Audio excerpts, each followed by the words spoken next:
Chapter 104. How did you come up with so many novel ideas? After the Minister of Revenue left, Shang Junlin hugged Xinyu from behind and asked. It's just a different way of expressing the Minister of Revenue's idea. No matter what it is, the feeling of being forced to do something and the feeling of voluntarily doing it is different. The more money and power a person has, the more they value a good reputation. After donating resources, they can obtain a good reputation recognized by the imperial court and the praise of the people. Why not? Xinyu had dealt with these people too many times in his previous life, so he had his own way of dealing with them. Although Dahuan didn't prohibit merchants, the status of merchants wasn't high.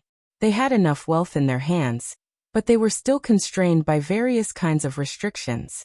Any local official could bring them big trouble. Every year, the money they used to bribe various officials was not a small amount. Xinyu proposed that as long as they donated, they would be rewarded by the court. Those who contributed a lot could also get special rewards. Instead of spending money to build relationships with officials, it was better to build a good relationship with the court directly. Smart people knew what to do.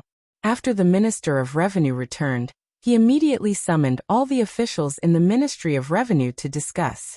The Ministry of Revenue hadn't had a good rest for several days because of this matter. They were in charge of Dahuan's money bag. Such a large national treasury needed to take care of the entire Dahuan. They couldn't just empty it for disaster relief. That would bring huge hidden dangers. Darren, did His Majesty approve our proposal? An official of the Ministry of Revenue asked. It didn't. His Majesty made some changes. Today, I summoned you to discuss the specific implementation. The Minister of Revenue spoke in a deep voice about Xinyu's proposal. What do you think? This method is wonderful. It's much better than the one we gave at the beginning. Yes. This way it won't be a waste of money. We don't have to worry about too much burden on the people. And we don't have to worry about riots afterwards. It wasn't that they didn't know that the original method would bring huge hidden dangers, but they didn't have a better method for the time being. They could only bite the bullet and use it. Now that there was a better method, of course, they would choose the better one. Only the first official who spoke had a flash of light in his eyes. What does Darren Lee think? The previous method was proposed by Darren Lee. Didn't Darren Lee vow that there was no better method? I was too narrow-minded, Lord Lee said reluctantly. It's not Lord Lee's fault. Before the minister came up with a new idea, we didn't have any better ideas. I just don't know who came up with this idea. It really helped us a lot. That's right. Sir, please clear our doubts. There are many talented people around His Majesty. You will know in the future. The Minister of Revenue smiled. Sir, why are you still keeping us in suspense at this time? With the boulder in his heart removed, the atmosphere instantly relaxed. All right, let's discuss what to do first. His Majesty is still waiting for an answer. Everyone started a heated discussion. Outside the palace, shopkeeper Su sent a message saying that Yin Zheng had come looking for him again. He followed Xinyu's instructions and told the other party that Yin Zheng wanted to meet with Xinyu. When Xinyu read the letter, he did not avoid Shang Junlin. Shang Junlin peeled a grape and put it in Xinyu's mouth. When does you plan to meet him? Does His Majesty have time to go out of the palace recently? Xinyu bit the grape in his mouth. The slightly sour grape juice filled his mouth. Xinyu frowned and swallowed the grape. Shang Junlin noticed his expression. What's wrong? The grape is sour? A little. In fact, it was not bad. It was sweet on the whole, but there was a trace of sourness. Xinyu did not like to eat sour things. Then don't eat it. Meng Chong, don't serve this kind of grape in the future. Shang Junlin put down the grape in his hand and picked up a handkerchief to wipe his hands. Eunuch Meng hurriedly removed the grapes from the table. Xinyu drank a few mouthfuls of water to relieve the sourness in his mouth. If His Majesty does not have time, I will go out of the palace myself. Shang Junlin was very busy recently. He had to personally oversee the matters of the imperial court, the matters of Subei, and the disaster relief. Xinyu woke up several times, but Shang Junlin was still busy. I will go with you. No matter how busy he was, Shang Junlin would not let Xinyu meet Yin Zheng alone. He did not forget the experience in Yan Zheng's eyes when they first met. Xingyu wrote a reply to shopkeeper Su and arranged the meeting to be in the afternoon 3 days later. After the finished medical alcohol was made, Shang Junlin gave a part of it to the Imperial Institute of Medicine to let them test the effect. A few days later, the Imperial Institute of Medicine received some results. When Imperial Physician Gu came to take Shen Yu's pulse, he mentioned this matter. The medical alcohol that His Majesty gave to the Imperial Institute of Medicine can indeed reduce wound infections. The Imperial Institute of Medicine found some small animals and compared the wounds with and without alcohol. The former was obviously not infected and healed faster. Speaking of this, Imperial Physician Gu was very excited. He had studied medicine for many years and knew how serious the consequences of an infected wound could be. Many people died not because of the wound itself, but because of the infection of the wound. If the wound infection could be reduced, patients with large wounds would be more likely to be cured in the future. At the same time, the booklet from the Imperial Institute of Medicine was handed to Shang Junlin's desk. The booklet not only reported the results of this period, but also applied for a new batch of alcohol and permission to use it on wounded patients. After all, using small animals to test medicine was not the same as testing medicine on humans. What's more, the alcohol was sent to the Imperial Institute of Medicine by Shang Junlin's people. Any changes had to be reported to him.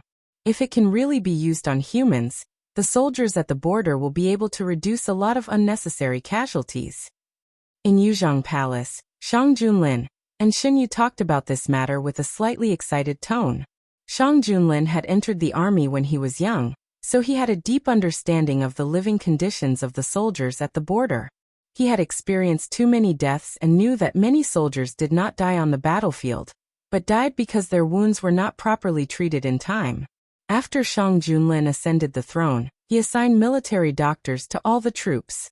However, the worsening of the wounds caused by the worsening of the infection caused by the wounds, and the military doctors were helpless.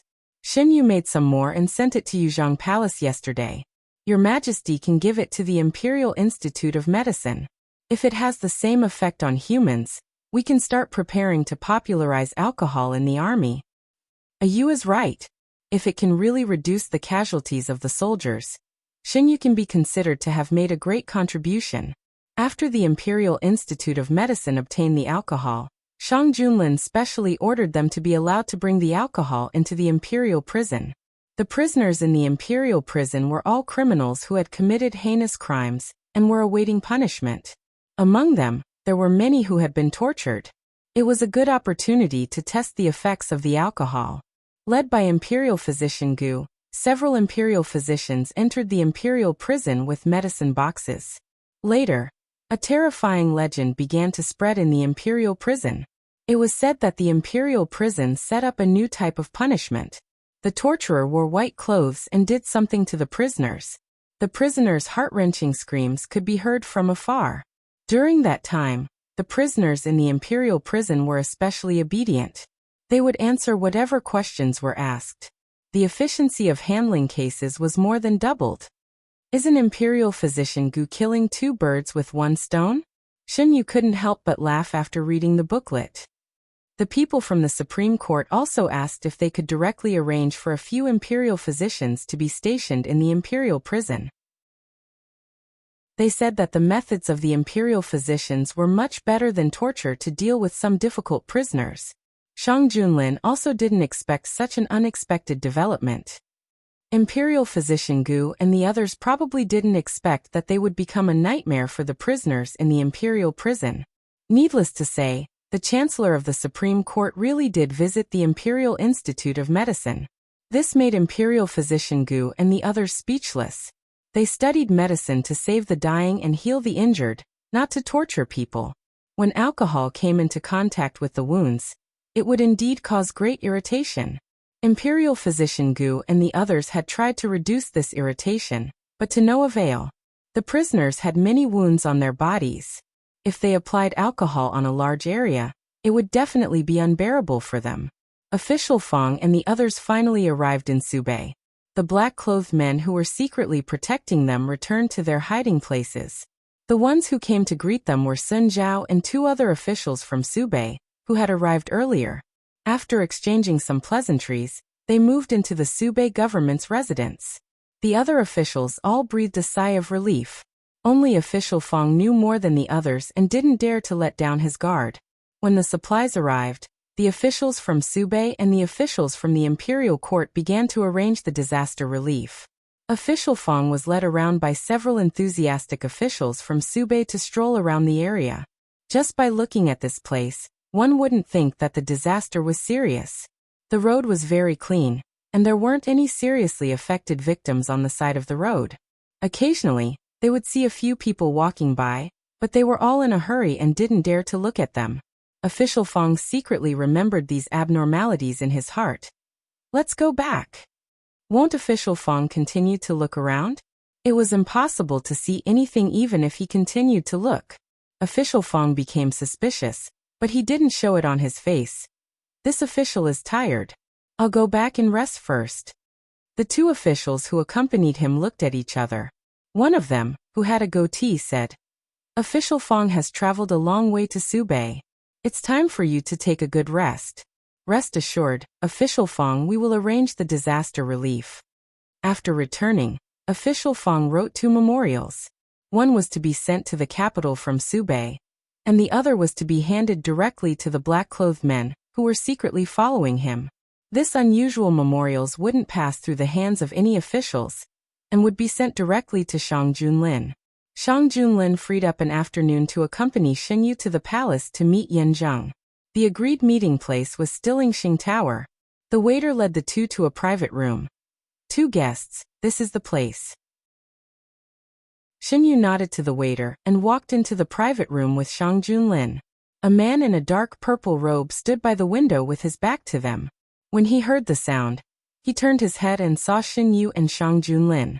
His eyes flashed with astonishment. It's actually young Master Lin and young Master Yu. Quickly, please take a seat. Yanzheng quickly restrained the emotions in his eyes and greeted them warmly. I also didn't expect such a coincidence. Xinyu and Shang Junlin sat down. Yanzheng poured tea for the two. When I first met you, I felt that you two were very close. I didn't expect that we would have such a fate. Please. Xinyu picked up the tea and took a sip. I heard from shopkeeper Su that young Master Yin wants to cooperate with us. How does young Master Yin want to cooperate with us? Since the two of you came to see me personally, I won't keep you in suspense. I'm not talented, but I have several business routes. I wonder if the two of you are willing to sell these new products from the capital to other places? Yanzheng vaguely guessed the identity of the two people, and subconsciously looked at Shang Junlin. No need to look at me. Everything in our family is decided by Madam. Chapter 105. Xinyu's hand that was holding the teacup paused. He suddenly realized that it was just as Shang Junlin said. Since he entered the palace, everything he did was not restricted. Even when it came to matters related to the imperial court, as long as he mentioned them, Shang Junlin would implement them. A strange feeling welled up in his heart. It was sour and hot. Xinyu used the action of drinking tea to cover the strange expression on his face for a moment. I didn't think it through. I punish myself by drinking a cup as an apology. Yanzheng's face flashed with a trace of unnaturalness. He picked up the wine jug, poured himself a full jug of wine, and drank it all in one gulp. Lin. Yanzheng was stuck. He really couldn't call the two words madam in front of the elegant young man. You. Shang Junlin picked up a piece of fish for Xinyu with his chopsticks. You can call him young Master Yu. Young Master Yu. Yanzheng had always been generous when it came to banquets. This time, he ordered all the famous dishes of Yingxing Tower. The cost of a table was not small. Yanzheng didn't immediately talk about business. Xinyu was also not in a hurry. When both sides were almost done eating, they talked about cooperation. Xinyu had the intention to cooperate. Otherwise, he wouldn't have personally come to see Yanzheng. He just had shopkeeper Su send him away. His identity meant that there were many things he couldn't personally take care of. If there was a reliable partner, it would be much more convenient. Where does young Master Yin want to sell these things? Xinyu put down his chopsticks and wiped his mouth. To be honest, I want to sell these things outside the pass at a high price. Yanzheng directly said his plan. Outside the pass? Xinyu raised his eyebrows. Does young Master Yan have a trade route to outside the pass?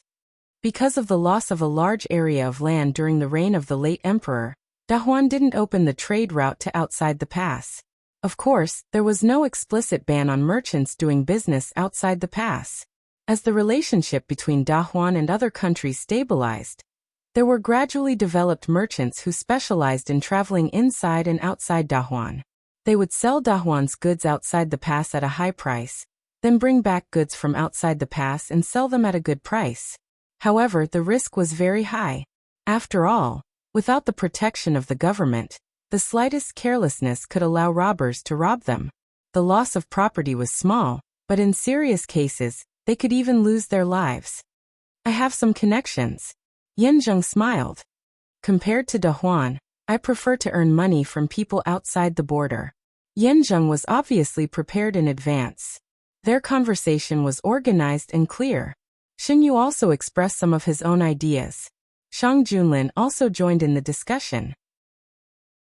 The final plan was more perfect than the initial one. The smile in Xinyu's eyes deepened. This was the advantage of cooperating with a smart person. There was no need to explain too much. Just point out a point and the other party would understand what it meant. It's not convenient for me to appear often. Shopkeeper Su will discuss the details of the cooperation with you. If you have any other questions, you can look for Shopkeeper Su directly. Shopkeeper Su is in charge of the trading of these items. Xinyu didn't want to go out of the palace often because of this kind of thing. Compared to doing it personally, he preferred to let his subordinates do it. Okay, I'll talk to Shopkeeper Su about the details. In addition to the items suitable for women, I have some other goods that are suitable to be sold outside the border. If there is a chance, I look forward to continuing our cooperation in the future. I also hope to cooperate with Gongziyu for a long time. Oh right. Has Gongziyu heard about the donation order that the Imperial Court is planning to release? The official version hadn't been released yet. The Ministry of Revenue was still discussing the specific reward measures. However, some people who were close to the officials of the Imperial Court had already received the news in advance. For example, Yin Zheng, who had formed a relationship with the Ministry of Works because of road repairs. After receiving the news from the officials he was close to, Yin Zheng had been preparing for this matter. He wasn't a short-sighted person. Of course, he knew how beneficial this matter was for merchants. This was directly receiving the approval of the Imperial Court. It was more useful than having a good relationship with any local official. For them, it was only a little money. Bribing anyone was the same. If they could establish a relationship with the Imperial Court and gain a good reputation, why not? You're talking about the donation to Subei? Xinyu didn't expect the Ministry of Revenue to act so quickly. The news had already been leaked. Yes, I don't know who came up with this idea. It's too beneficial for us merchants. The bosses I know and I have all decided to do our best. Every little bit counts. Yin Zheng casually mentioned it. The local aristocratic families will certainly be willing to contribute. Have the two of you heard that there are several families in Jiangbei that have stockpiled large amounts of grain and are planning to sell it to Subei? Xinyu didn't know about this, but he remembered that in his previous life, several local aristocratic families had suddenly risen at this time. Later, they had provided a lot of convenience to the king of Yu. Your Majesty, why do you think Yin Zheng told us about the local aristocratic families? Xinyu asked after returning to Yuzhang Palace. He should have deliberately revealed it to us.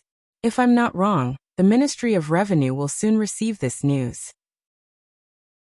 The Minister of Revenue got the news from the Minister of Works. After the Minister of Works stopped asking for money from the Ministry of Revenue, the relationship between the two eased up. They were no longer as incompatible as before. They're good. At this time, they're still thinking about making a lot of money. The Minister of Revenue was angry. They didn't send all the grain to Subei because they were afraid something like this would happen. If the grain fell into the hands of the aristocratic families, these people would only raise the price in order to make money. If the common people couldn't afford the grain, there would be a big problem sooner or later. Don't be angry. Didn't we know about it in advance? When the time comes, we'll think of a way to get them to donate a batch of grain. The Minister of Works comforted. I have to think of a way to squeeze more grain out of them. They actually want to take advantage of the drought in Subei to make money without conscience. After the Minister of Revenue returned, he immediately called people from the Ministry of Revenue to talk about this matter. In fact, they all knew that because of the late emperor, there were many internal problems in Dahuan. Compared to the capital, there were more problems in the local areas. The aristocratic families were growing stronger day by day, and the vassal kings had too much control over the local areas. These were all problems that needed to be solved. The next day, Shang Junlin received a booklet from the Minister of Revenue regarding the local donation plan. After reading it, even though he knew that the Minister of Revenue wouldn't let go of this opportunity, he didn't expect him to be so ruthless. What's going on? Xinyu walked over and took the booklet from Shang Junlin's hands. What's written here? It's from the Minister of Revenue. Shang Junlin's eyes revealed a trace of a smile. It seems that he's furious. The booklet wrote what he heard from the Minister of Works. He deeply felt that these aristocratic families had a heart for the country and the people, and intended to help them fulfill their wishes. After reading it, Xinyu was amused. If those aristocratic families knew that their intentions were misinterpreted by the Minister of Revenue like this, their expressions would probably be very good. These people didn't care about what would happen in Subei at all. They just wanted to take this opportunity to make a big profit. Shang Junlin later sent people to investigate. The aristocratic families in the capital knew how to restrain themselves. Many of the aristocratic families in the capital had already begun to wantonly purchase grain. However, the price they offered was slightly higher than the market price. The people happily sold the surplus grain at home. If they didn't discover it in time, when the national treasury was empty, these aristocratic families would have enough grain in their hands. The price of grain in the market would be controlled by them. At that time, it would be time for them to wantonly amass wealth. Xinyu didn't know how the matter in Subei was resolved in his previous life, but according to the subsequent development, it seems that many hidden dangers were buried. The vassal kings also have a lot of supplies in their hands. After operating for so many years, some people's private stores are even richer than the national treasury. It's not a day or two that I've wanted to move against them. The vassal kings were always a thorn in the emperor's heart. We can't rush to deal with the vassal kings, but we can collect some interest first. After enjoying the convenience of the imperial family for so long, it's time for them to contribute to Dahuan. Xinyu hooked the corners of his mouth. Yu is right. Being led astray by Xinyu, Shang Junlin had already begun to imagine what they could take from the vassal kings and use them in Subei. Does your majesty plan to transport these collected supplies to the capital and then to Subei? Xinyu walked to Shang Junlin and sat down. If it's urgent, your majesty might as well directly transport them from the original place. But this way, special officials will need to be sent to the place to supervise this matter. Before arriving in Subei, the local garrison will escort them. After arriving in Subei, they will be escorted by the Subei army. Shang Junlin thought for a moment, and felt that this was also a good idea. After the Ministry of Revenue's discussion, the matter of donating to Subei was raised in the morning court. Although the ministers had already heard the rumors, they still felt that it was inconceivable when they officially heard it. In particular, the Minister of Revenue's idea was that the bulk of the donations came from the people. It was undeniable that the method proposed by the Minister of Revenue could solve the current predicament of the imperial court, but this official thinks it's inappropriate. What's inappropriate? The Minister of Revenue glared at him. Or can Jia Darren think of a better way?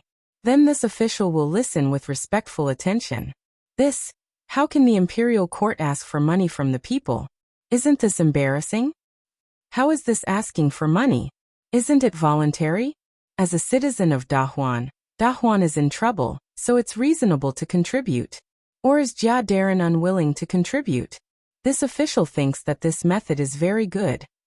The Prime Minister stood up.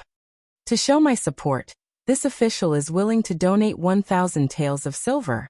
The other 2 cabinet ministers also stood up and expressed their willingness to donate money and food. From the moment the Ministry of Revenue leaked the news, they knew that His Majesty was determined to do this. Rather than oppose it and make His Majesty unhappy, it was better to agree and contribute. Putting aside everything else, they also felt that this method was the most beneficial for Dahuan. They were already in the cabinet, so the first thing they had to ensure was Dahuan's stability. After the ministers' discussion, the method proposed by the Minister of Revenue was further improved. After it was finally confirmed that there were no mistakes, it could be implemented. The people in the capital who had connections heard the news and began to make preparations. Shang Junlin came back from court and didn't find Xinyu in the room. "Where is Guijun?" "Greetings, Your Majesty." The palace servant who was called hurriedly saluted. "Guijun is in the small theater over there." Shang Junlin went to the small theater. The small theater was north of Yuzhang Palace. Xinyu rarely went there. Some time ago, he had discussed with Shang Junlin to redecorate it. Before he walked in, he heard the sound of opera from inside. "When did you like to listen to opera?" Shang Junlin walked into the small theater and happened to see Xinyu lowering his head and saying something to a person in a pink costume. Before he could be jealous, he saw Xinyu waving at him. "Your Majesty, come quickly. Let's see how this part can be changed." "What are you doing?" Shang Junlin didn't know what was going on and walked over. "I'm making up a play for the people in the capital. Before the imperial court issues an order, let them understand the meaning of what they are doing." Chapter 106. This was what Xinyu had thought of recently. The disaster relief method that the imperial court was about to announce was not only in Dahuan, but also in the previous dynasties. Unlike the ministers in the imperial court who understood this method after a dispute, the people of Dahuan didn't understand this method. If someone had evil intentions at this time, the people who didn't know the inside story would easily fall into the trap. "You intends to use opera to let the people understand?" Shang Junlin picked up the script in Xinyu's hand and asked. "Yes, I originally wanted to let some small officials explain it to the people. Later on, I thought that oral explanations might not be enough to reach the people's hearts. I have to find another method. It's best to mobilize the people's discussion and thinking." The people of Dahuan loved to listen to opera. Xinyu wanted to weave this method into the opera, and then let the opera troupe sing it for the people. Shang Junlin roughly flipped through the script. Right now, it was only a rough outline of the story. He was very familiar with the handwriting on the script. It was Xinyu's. Yu is very thoughtful. After Shang Junlin finished reading the story, he felt that this story was just right. The disaster relief was linked throughout the entire story. Everything that happened in the opera revolved around it. What's more, Xinyu also included the possibility that someone might maliciously misinterpret the imperial court's meaning. He was very thoughtful. Even if someone wanted to use this to cause trouble, their first reaction would be that it was a bad person in the opera. Xinyu was almost done with his work. It just so happened that it was time to eat. He said a few words to the opera troupe, and then left with Shang Junlin. "I was scared to death just now." The woman in blue patted her chest. "With the emperor here, I didn't even dare to breathe loudly. I didn't expect that the first meeting with the emperor would be under such circumstances." The slightly older man sighed. Their opera troupe specialized in serving the imperial family. When the previous emperor was on the throne, he liked to enjoy life. The opera troupe often went in and out of the palace. Later, the new emperor who ascended the throne didn't like to enjoy life, so the opera troupe was completely idle. He had taken over the position of the troupe leader from his master after the new emperor ascended the throne. He had thought that he would be able to show off his skills and bring the troupe to greater heights, but the truth was that the troupe had been silent in his hands until now. The troupe leader instructed the people below to continue preparing for the new show. This was their only chance. Whether or not they could make a beautiful comeback depended on this. "It is our honor that Your Highness is willing to give us this opportunity. Everyone cheer up. We must complete this matter perfectly and live up to Your Highness' expectations." "Yes." Those who were able to enter this troupe were all ambitious. To be able to provide entertainment for the royal family, they had to be the best troupe in the capital. In the past, they didn't have this opportunity, but now that they did, they had to perform well and not tarnish the reputation of the troupe. Eunuch Meng had left and returned. The troupe leader asked nervously, "I wonder if Eunuch Meng has any instructions?" Although they rarely went in and out of the palace, they still knew that Eunuch Meng was the emperor's favorite person. "I don't dare to give instructions. His Majesty specifically sent me here to tell you that after you have finished transcribing your Highness's script, remember to hand it over to His Majesty." Eunuch Meng smiled kindly. "I understand. So it was because of this matter." The troop leader let out a sigh of relief. "You must do it as soon as possible. His Majesty doesn't like your Highness's things to be in the hands of others for too long," Eunuch Meng emphasized. "Yes, yes." The troop leader wiped the sweat from his forehead and watched Eunuch Meng leave. "Troop leader, why did His Majesty suddenly ask for the script back?" The man in pink walked over with a puzzled expression. "Don't worry about it so much.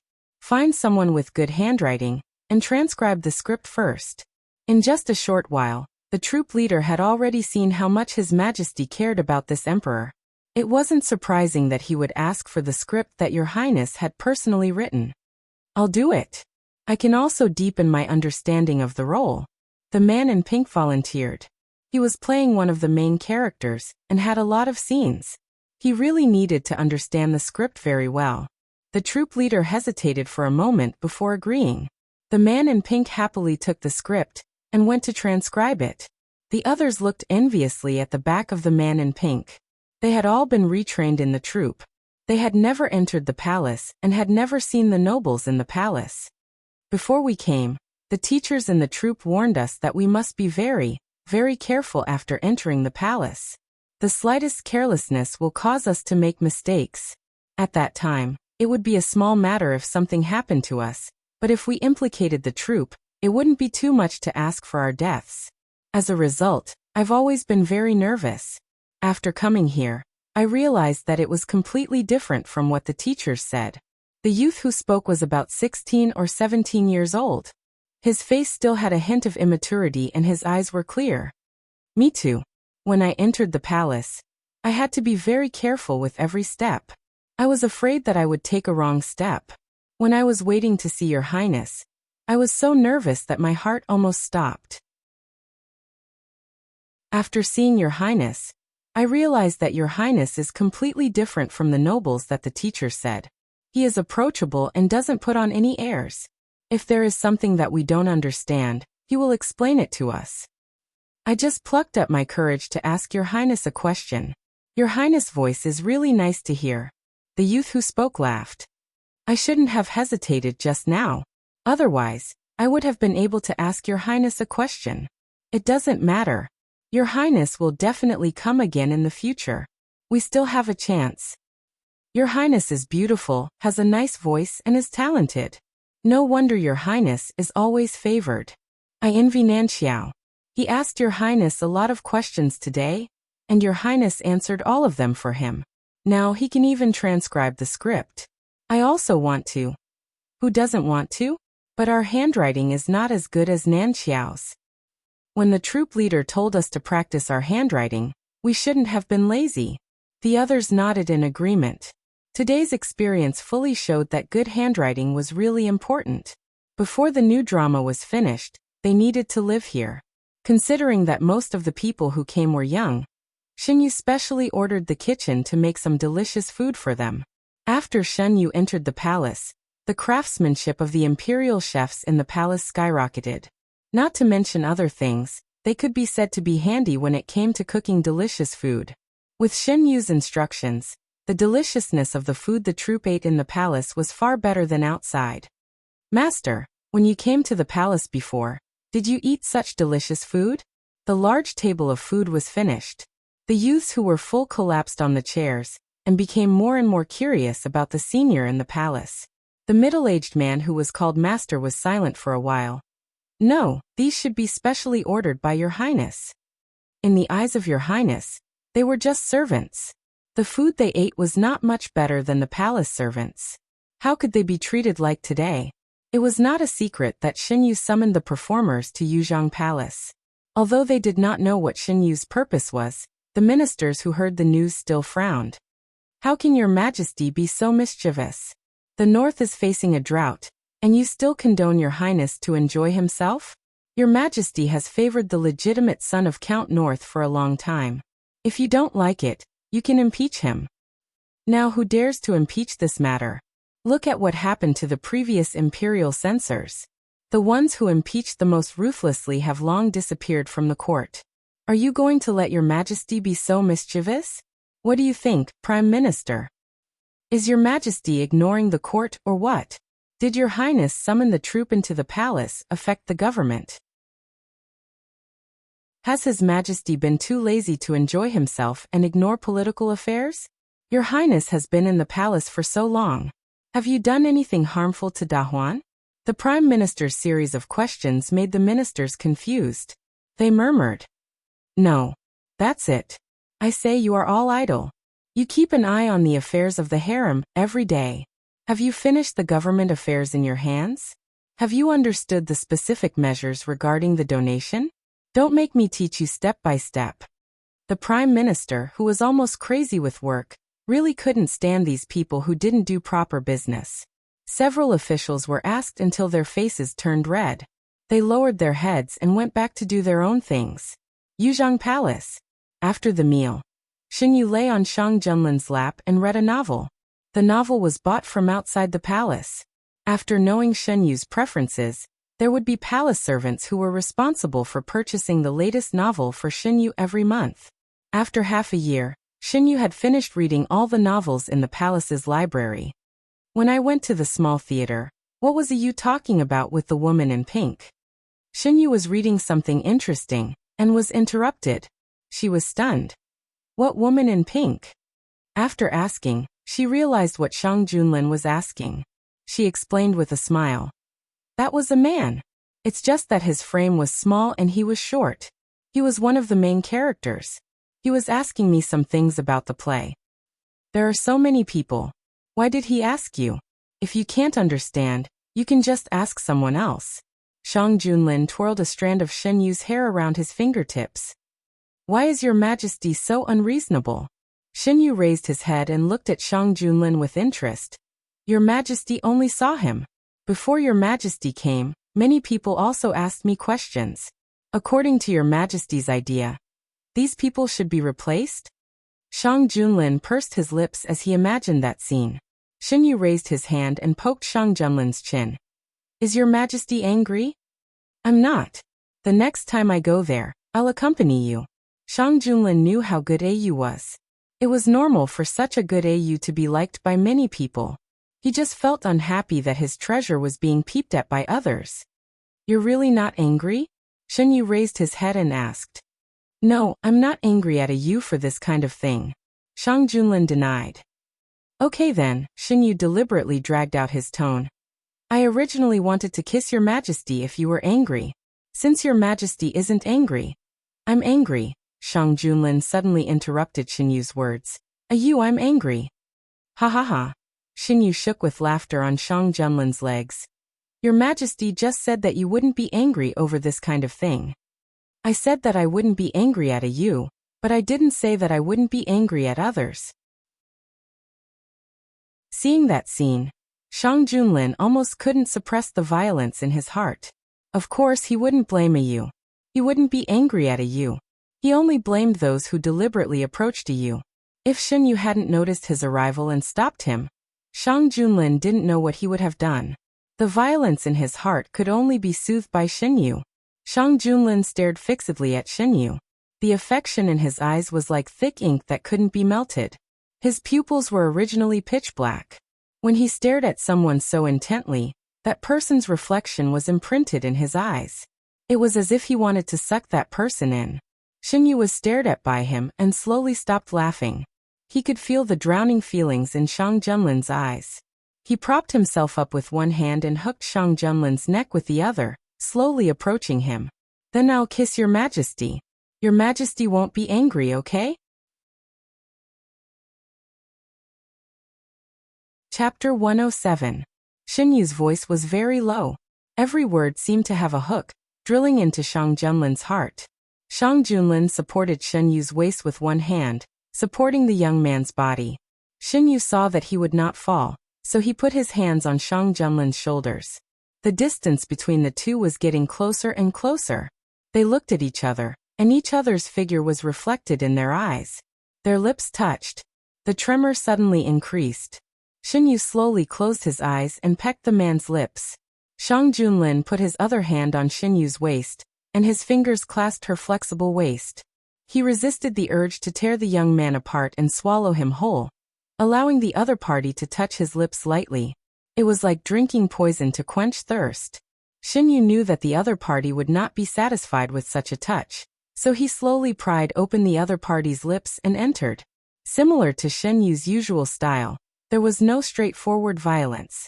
Every movement was extremely seductive, and it was likely to lead people into the abyss of desire. Shang Junlin's breathing became heavier and heavier.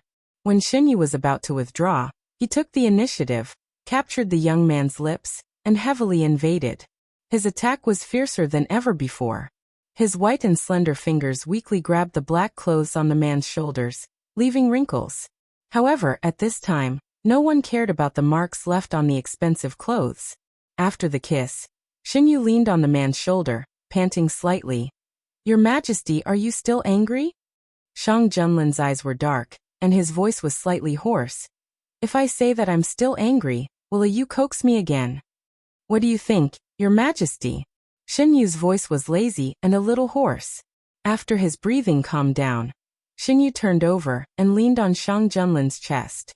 The man put his arm around the waist and put it on Xinyu's lower abdomen. Xinyu glanced at the table. Shang Junlin's half-approved booklets were spread open on the table. There was also a thick stack of booklets waiting to be approved. "Your Majesty, please approve the memorials first." Xinyu pointed at the pile of unfinished memorials. "You accompany me." Shang Junlin rested his head on Xinyu's shoulder, reached out to pick up a memorial and spread it open. This booklet was written by the Prime Minister, and it was about the examination of officials. Every year in Dahuan, there would be an official assessment. Based on the results of the assessment, the next year's official would be promoted or demoted. In the past, this matter was handled by the cabinet. The examination of the officials was set to take place in the winter, and the content of the examination was the performance of the officials for the year.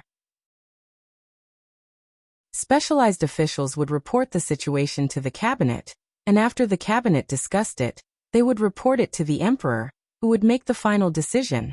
During this period of time, the prime minister was very busy, especially when he found that some officials were slacking off all day. He felt that it was intolerable. He directly asked the emperor to reinvestigate the assessment of these officials in the past years. At the end of the memorial, he said that he hoped that the emperor could send a few useful people to help him. The other two ministers in the cabinet were also busy. They were busy with the affairs of the court and the family. They had to determine the amount of materials and gold to be donated before the donation was announced to the public. They couldn't let outsiders look down on the aristocratic families, and they couldn't let the emperor be afraid of them because of this. In addition, Shang Junlin was more assured to let the prime minister handle this matter. Compared to the other two ministers in the cabinet, the prime minister's shoulders were heavier. As for the officials, Your Majesty might as well send He Qingyu and the others to the prime minister's side. They can help the prime minister, and also get some practice in advance. Xinyu thought of He Qingyu and the others who were still in the Hanlin Academy and suggested, "I also have the same idea." In comparison, the Hanlin Academy is currently the most leisurely. The court is short of manpower, so they can get used to it in advance. The next day, He Qingyu, Jiang Huiqing, and Fang Jiai, who were on duty in the Hanlin Academy as usual, all received the imperial edict from the palace. The three of them were stopped at the entrance of the Hanlin Academy. After the imperial edict was read, the eunuch who announced the edict urged them, "The three of you should quickly pack up and follow me to the prime minister's side." Jiang Huiqing and He Qingyu looked at each other and saw the confusion in each other's eyes. Although they didn't know what was going on, they quickly packed up and were sent to the prime minister's side. The Prime Minister was sitting in the study dealing with official business. When he saw them, he said faintly, "Since the Emperor sent you here, you should do your work well and don't worry about anything else. Look over there. These are the things you need to deal with today. Go." After that, the Prime Minister lowered his head and continued to do his work. Jiang Huiqing looked at the place the Prime Minister pointed at and saw 5 stacks of documents on the small table. He couldn't believe his eyes. These were the things they needed to deal with today. A few days later, Jiang Huiqing rubbed his sore neck as he walked out of the Prime Minister's residence. These past few days, I've realized how difficult it is to be a good official. Every day he had to deal with endless documents. Compared to working in the Prime Minister's residence, his days at the Hanlin Academy couldn't be more relaxed. The Prime Minister really doesn't have it easy, Fang Jiai sighed. I always thought that my father was very busy. I didn't expect the Prime Minister to be even more busy. Although it's a bit tiring, I've learned a lot these past few days. Other than being serious about official business, the Prime Minister is very easy to get along with. The officials of the Imperial Court had also noticed that the Prime Minister had been following the top 3 of this year's batch. He brought them with him wherever he went. Later on, he even brought them with him to morning court.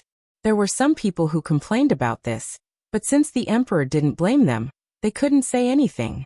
The 2 memorials written by official Fang arrived at Shang Junlin's desk one after another, explaining the true situation in Subei. The first one arrived earlier, and the other one arrived at the palace 7 days later through official channels. This one was deliberately released by Fang Jun to deceive others. Shang Junlin finished reading the 2 memorials and picked up the one that arrived later. It says that everything in Subei is normal, the disaster situation isn't serious, and the supplies they brought are just enough. Then this one is about the suspicious points in Subei. Xin Yu picked up the other one, but didn't open it. How's the situation in the Subei army? If there were only problems within the officials, the matter would be easier to solve. If there were also problems within the Subei army, it would be troublesome. Fang Jun hasn't found any abnormalities for the time being. When I was in Subei, I separated the Subei army from the Subei army's official system. The 2 sides operate independently and don't interfere with each other. Shang Junlin had done this because he didn't feel at ease leaving the Subei army in the hands of the Subei army's officials. Your Majesty didn't send Gu Huai and the hidden dragon guards just to secretly protect official Fang, right? Xin Yu walked around and sat down next to Shang Junlin. You knows me well. Their true goal is the Subei army. I need to understand the situation in the Subei army. Subei was an important barrier between Dahuan and the northern desert. The existence of the Subei army deterred the northern desert from sending troops south. Every time the northern desert army tried to invade Dahuan, they would be stopped outside the pass by the Subei army. Late at night, Subei men in black sneaked into the Subei army like ghosts and didn't make a sound. They were all wearing black masks, which reflected a cold metallic glow under the faint moonlight. Who is it? Shu. A silver dagger was pressed against his neck, and a cold aura enveloped him. Who are you? Do you know that trespassing into a military camp is a serious crime? If you don't tell us, no one will know that someone was here tonight. A hoarse voice came from behind. The man wanted to turn around, but the moment he moved, the dagger on his neck sank into his flesh. He was so scared that he didn't dare to move again. Let's talk nicely. Let's talk nicely. Let me ask you, do you know that the Imperial Court sent people to Subei? I know. They're here for disaster relief. What else do you know? Speak. The dagger pierced his skin, causing him to feel a stinging pain. I really don't know anything else. I'll talk. They seem to be very concerned about the Subei army's situation and the disaster there. Some of the supplies they brought with them were stolen before they reached Subei. That's all I know. Really? The man behind him asked a few more questions. The last sentence scared him so much that he broke out in a cold sweat. I know you entered the Subei army through connections. It's best if you don't tell anyone about what happened tonight. I'm sure the people behind you don't want to see the spy they spent so much effort to send into the Subei army disappear without a trace before he could do anything. The grip on his neck loosened. The man turned his head to look.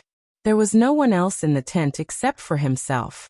If it weren't for the wound on his neck reminding him that everything that had happened was real, he would have suspected that he was having a nightmare. He touched his neck, but he didn't feel any blood. Refusing to believe it, he got up and walked to the basin where the water was and leaned over to look. His neck was really intact. Could it be that it was really just a dream? The man touched his neck, puzzled. He really was a high-ranking official of Subei who had inserted him into the Subei army. On the surface, his identity had nothing to do with that official. Otherwise, he wouldn't have been able to enter the Subei army. Only a few people knew about this. He wanted to pass on what had just happened to his superiors, but he suddenly realized that something was wrong. He forced himself to suppress the idea. He couldn't gamble with his life.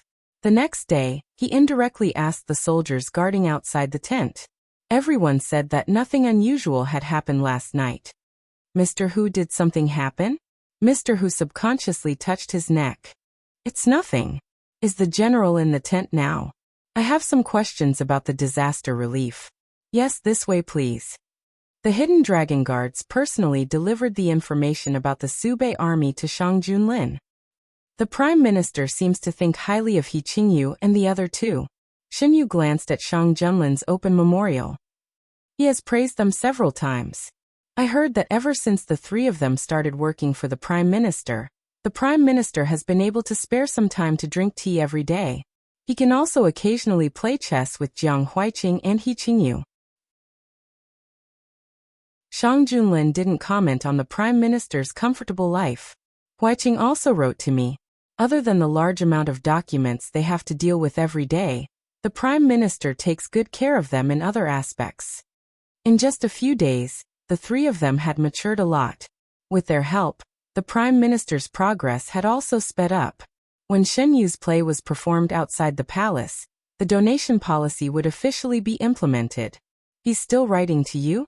Shang Junlin held Shen Yu's waist and pinched the soft flesh on his waist. When will you write a letter to me? Didn't the outside of the palace send in some peach blossom letters last time? You can use those to write. No wonder your Majesty looked at them for so long last time. Why didn't you tell me at that time? Shen Yu turned his head to look at Shang Junlin with a teasing look in his eyes. Also, the people in the opera troupe said that your Majesty took away my manuscript. Why does your Majesty want the original manuscript? Chapter 108. Shang Junlin was not annoyed at being exposed. Instead, he lifted Shen Yu's chin and said, Your Highness's authentic works should naturally be in my hands. What does you think? Your Highness is right, Shen Yu said with a smile. What about the ones I wrote for Jiang Huiqing? Does your Highness want to keep them in your hands too? Shang Junlin thought about it seriously. In fact, he wanted to keep them, but those were written for other people. They were different from the script. Seeing Shang Junlin thinking seriously, Shen Yu was overjoyed. Your Highness, you don't really want to keep those letters for yourself, do you? You wrote so many letters to him, but he never wrote to me even once. Shang Junlin was dissatisfied. He also wanted Shen Yu's handwritten letters. Your Highness is very busy every day. Don't you feel tired of reading the memorials and letters? If he was the one dealing with these matters, Shen Yu would not want to read these things in his free time at all. Can you write the same as them? I'm willing to read any amount. Shang Junlin's eyes were deep. Then, Shen Yu dragged out the last word. What does your Highness want me to write? A love poem? A personal note? Or something else? Shang Junlin replied reservedly, I'm fine with anything. He wanted everything. Shen Yu smiled and glanced at him. I'll remember it. I'll write it for your Highness. Your Highness, you can wait patiently. Since he had agreed, Shen Yu began to think about what to write for Shang Junlin. Shang Junlin got the answer he wanted. He was much more efficient in approving memorials. Guijun, the small theater, sent a message saying that the play has been arranged. They want you to take a look. Mushi walked in from outside and said. Shen Yu was writing a letter. On the table, there was a pink letter paper. On the paper, there were peach blossoms. It was sent to the palace by Boss Yi last time. Together with it, there was a light blue and light green. According to Boss Yi, these letters sold very well and were very popular with the young masters and young ladies of aristocratic families. Even if the price was expensive, they could still be sold out quickly. Pink was suitable for expressing one's feelings. It was best used to write a letter to one's sweetheart to express one's yearning. If one was shy, light blue could be used instead. Shang Junlin specifically asked for pink paper, so Xinyu asked Mushi to take out the pink paper from the storeroom. She planned to write a piece of pink paper first. The tip of the brush dipped in ink, and a beautiful hairpin-style small regular script appeared vividly on the paper. After finishing the last stroke, Xinyu put away the brush and said, "Go and tell them that His Majesty and I will be there this evening." Yes, this servant will take her leave. After Mushi left, Xinyu looked at the pink letter on the table and couldn't help but smile.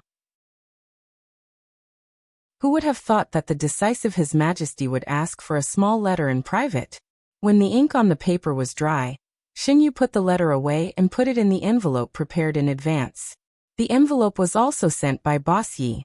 The seal was printed with peach blossoms, so that people could see what the content of the letter would be at a glance. The effect of medical alcohol had been verified. How to produce alcohol on a large scale became a big problem. Xinyu's method was still too inefficient. The Imperial Institute of Medicine had now obtained the method to produce alcohol. They also asked for several sets of glass equipment from the palace, and made several spare rooms for the production of medical alcohol. In order to avoid confusion with alcohol, they were thinking about a new name for medical alcohol. Alcohol concentration is too high to drink directly. It will be life-threatening. Could it be that those who were poisoned by alcohol in the past were poisoned because they drank too high of alcohol concentration? Was it because someone poisoned them or they ate something that was harmful to them? Over the years, deaths caused by drinking were not rare. Countless doctors had studied this problem, but they still couldn't find a solution.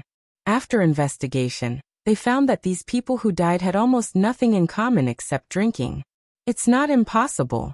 The person who sent the alcohol from the palace also repeatedly warned that the alcohol produced by this method should not be drunk. If it wants to have an effect on the wound, it must be mixed accurately. Otherwise, not only will it not reduce the wound infection, but it will also cause secondary damage to the wound. The Imperial Institute of Medicine's envoy, Imperial Dr. Wu, emphasized again. Remember, it must be made strictly according to the ratio. Yes. Gu Chong, come with me. Imperial Dr. Wu was old, and had planned to retire. Imperial Dr. Gu was the junior he thought highly of. Although he was still young, his medical skills were brilliant and he was steady in doing things. He was the most promising successor. He also vaguely expressed his opinion to His Majesty. He knew that in terms of qualifications, Imperial Dr. Gu was not as good as the other two, but in terms of other things, Imperial Dr. Gu was the most suitable. I called you out to tell you that I will be retiring at the end of this year at the latest. I have recommended you to His Majesty to take over the position of envoy. You must perform well during this time. Imperial Dr. Wu patted Imperial Dr. Gu's shoulder. This. Imperial Dr. Gu was stunned for a moment. There are many more people in the Imperial Institute of Medicine who are more qualified than me. Why would you recommend me? I believe in your medical skills and I believe in your character. I also know that you are young and it will be difficult for you to control the people below. Don't worry, I will arrange everything. Since you have taken care of His Majesty's health, His Majesty will not make things difficult for you. Before making this decision, Imperial Dr. Wu had thought about it for a long time. In the end, he made this seemingly irrational decision. He could feel that the Imperial Institute of Medicine was going through some changes in the Great Huan Kingdom. At this time, the person in charge was especially important. If it was any other time, it would be fine for the person in charge to be mediocre. But in the vortex of change, mediocrity would become the original sin. The two people who were talking didn't notice that someone was quietly following them and listening to their conversation. Imperial Dr. Sun hid behind a pillar, his face extremely ugly. Last time, he took Imperial Dr. Gu's position to treat Prince Huayu. He thought that by saving the prince's life, he could at least get something. Who would have thought that not long after, Prince Huayu was condemned by the imperial court? Not to mention a reward, it would be good if he wasn't implicated. After that incident, he hid like a quail for a period of time. Seeing that Imperial Dr. Gu was getting more and more powerful, he couldn't sit still anymore. When Imperial Dr. Wu asked Imperial Dr. Gu out alone, he knew something would happen, so he quietly followed. He never thought that he would let himself hear such a conversation. He entered the Imperial Institute of Medicine earlier than Imperial Dr. Gu, and his medical skills were not inferior. Why did Imperial Dr. Wu pass the position to someone who wasn't qualified? And he even tried his best to pave the way for him. Was it just because Imperial Dr. Gu took care of His Majesty's health? Imperial Dr. Sun glared in Imperial Dr. Gu's direction. He waited until the two finished talking, and left before coming out from behind the pillar. He wouldn't let it go just like that. That position, anyone could sit, except for Imperial Dr. Gu. In the evening, Xin Yu and Shang Junlin arrived at the small opera house together. When they heard that His Majesty the Emperor was coming with His Majesty the Emperor, the people in the opera troupe were very nervous. They still remembered that when His Majesty first came, he had a cold aura that made people not dare to look directly at him. Be careful. This time, we are going to show His Majesty the Emperor if there is anything that needs to be changed. In a few days, you will have to face the people of the entire capital. The troop leader inspected carefully, trying to make sure that there were no mistakes. I think that facing His Majesty is more terrifying than facing the people of the entire capital. A young man muttered softly. The others nodded in agreement.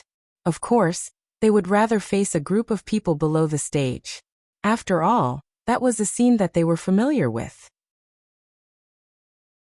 But I'm still very happy to be able to perform for His Majesty.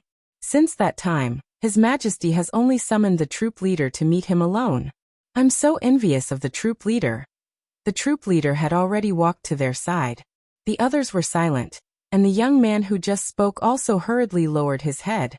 The troop leader wanted to ease the atmosphere and said, "If you have to face His Majesty's oppressive gaze when meeting His Majesty, would you still be willing?" It turned out that not only would they have to meet His Majesty, they would also have to meet His Majesty. The young men widened their eyes as if to say, "Troop leader, you're so pitiful." The troop leader's mouth twitched. "All right, hurry up and get ready. His Majesty and His Majesty will be here soon." Because Shang Junlin was jealous, Xin Yu didn't come to the small theater anymore. Every time he wanted to come, he would be stopped by Shang Junlin for various reasons. If it happened once or twice, it could be said that it was a coincidence. However, after 4 or 5 times, Xin Yu understood that Shang Junlin was doing it on purpose. If their performance doesn't meet my requirements, how does Your Majesty plan to compensate me? That's their problem. Why are you blaming me? Your Majesty, you really don't know? Xin Yu poked his arm. Who was the one who found all kinds of reasons to not let me come to the small theater to see the progress? I've already given such detailed instructions, but they still can't perform. You might as well directly replace them. Your Majesty, you can't say that.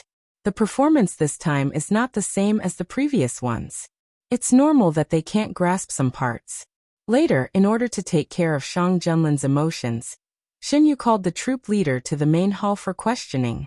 Fortunately, the troop leader was a smart person. He knew the purpose of Xin Yu's arrangement. Not only did he perfectly implement Xin Yu's ideas, but he also made a lot of useful suggestions. After all, Xin Yu was a layman. His understanding of this aspect was not as good as that of the troop leader, who grew up in primary school. After improvement, the performance of this play would be better. Your Majesty has arrived. Your Majesty, Your Majesty. The troop knelt down and saluted. No need to be so courteous.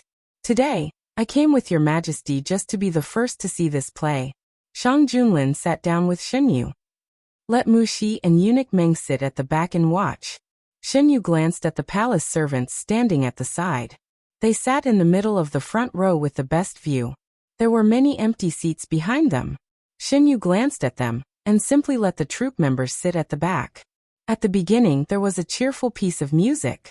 The beginning of the story was also cheerful. Gradually the music became sad. The two childhood sweethearts had to separate. One went to the north to join the army, and the other stayed in her hometown. In the blink of an eye, a few years had passed. Natural disasters came and starved people were everywhere. The woman who stayed in her hometown made a lot of money in the business world. Thinking of her lover who was far away in the disaster area, she decided to do something. The imperial court's relief food was embezzled by the corrupt officials. They organized people to donate money and food. More and more people joined the team. The imperial court also sent new officials to punish the corrupt officials. These life-saving supplies were gathered by the people little by little to the disaster area. In the end, the evil people were punished. The woman and her lover hugged each other tightly after the disaster passed. Everyone was happy. Shinyu stood up and clapped his hands. Not bad, this is very good. On the stage, the man in pink who played the role of the woman heard these words and his eyes lit up. Shinyu turned to look at the palace servants and the other members of the troupe. Everyone's face was full of excitement. Obviously, their emotions had been completely stirred up. This was the effect that Shinyu wanted. The play didn't need to be obscure or elegant.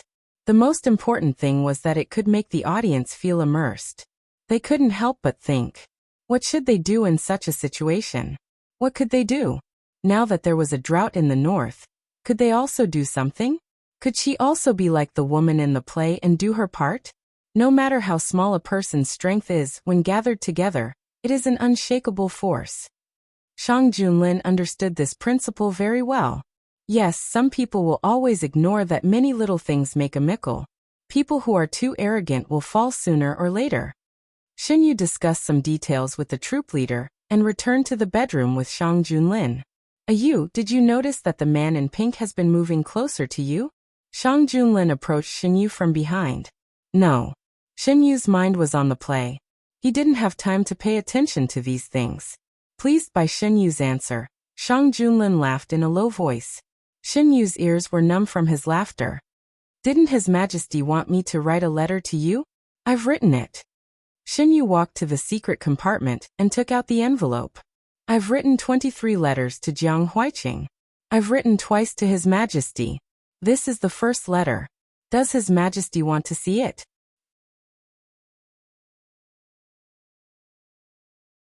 Chapter 109. Shang Junlin reached out his hand. I use good intentions, I will not disappoint you. Your Majesty can think that way.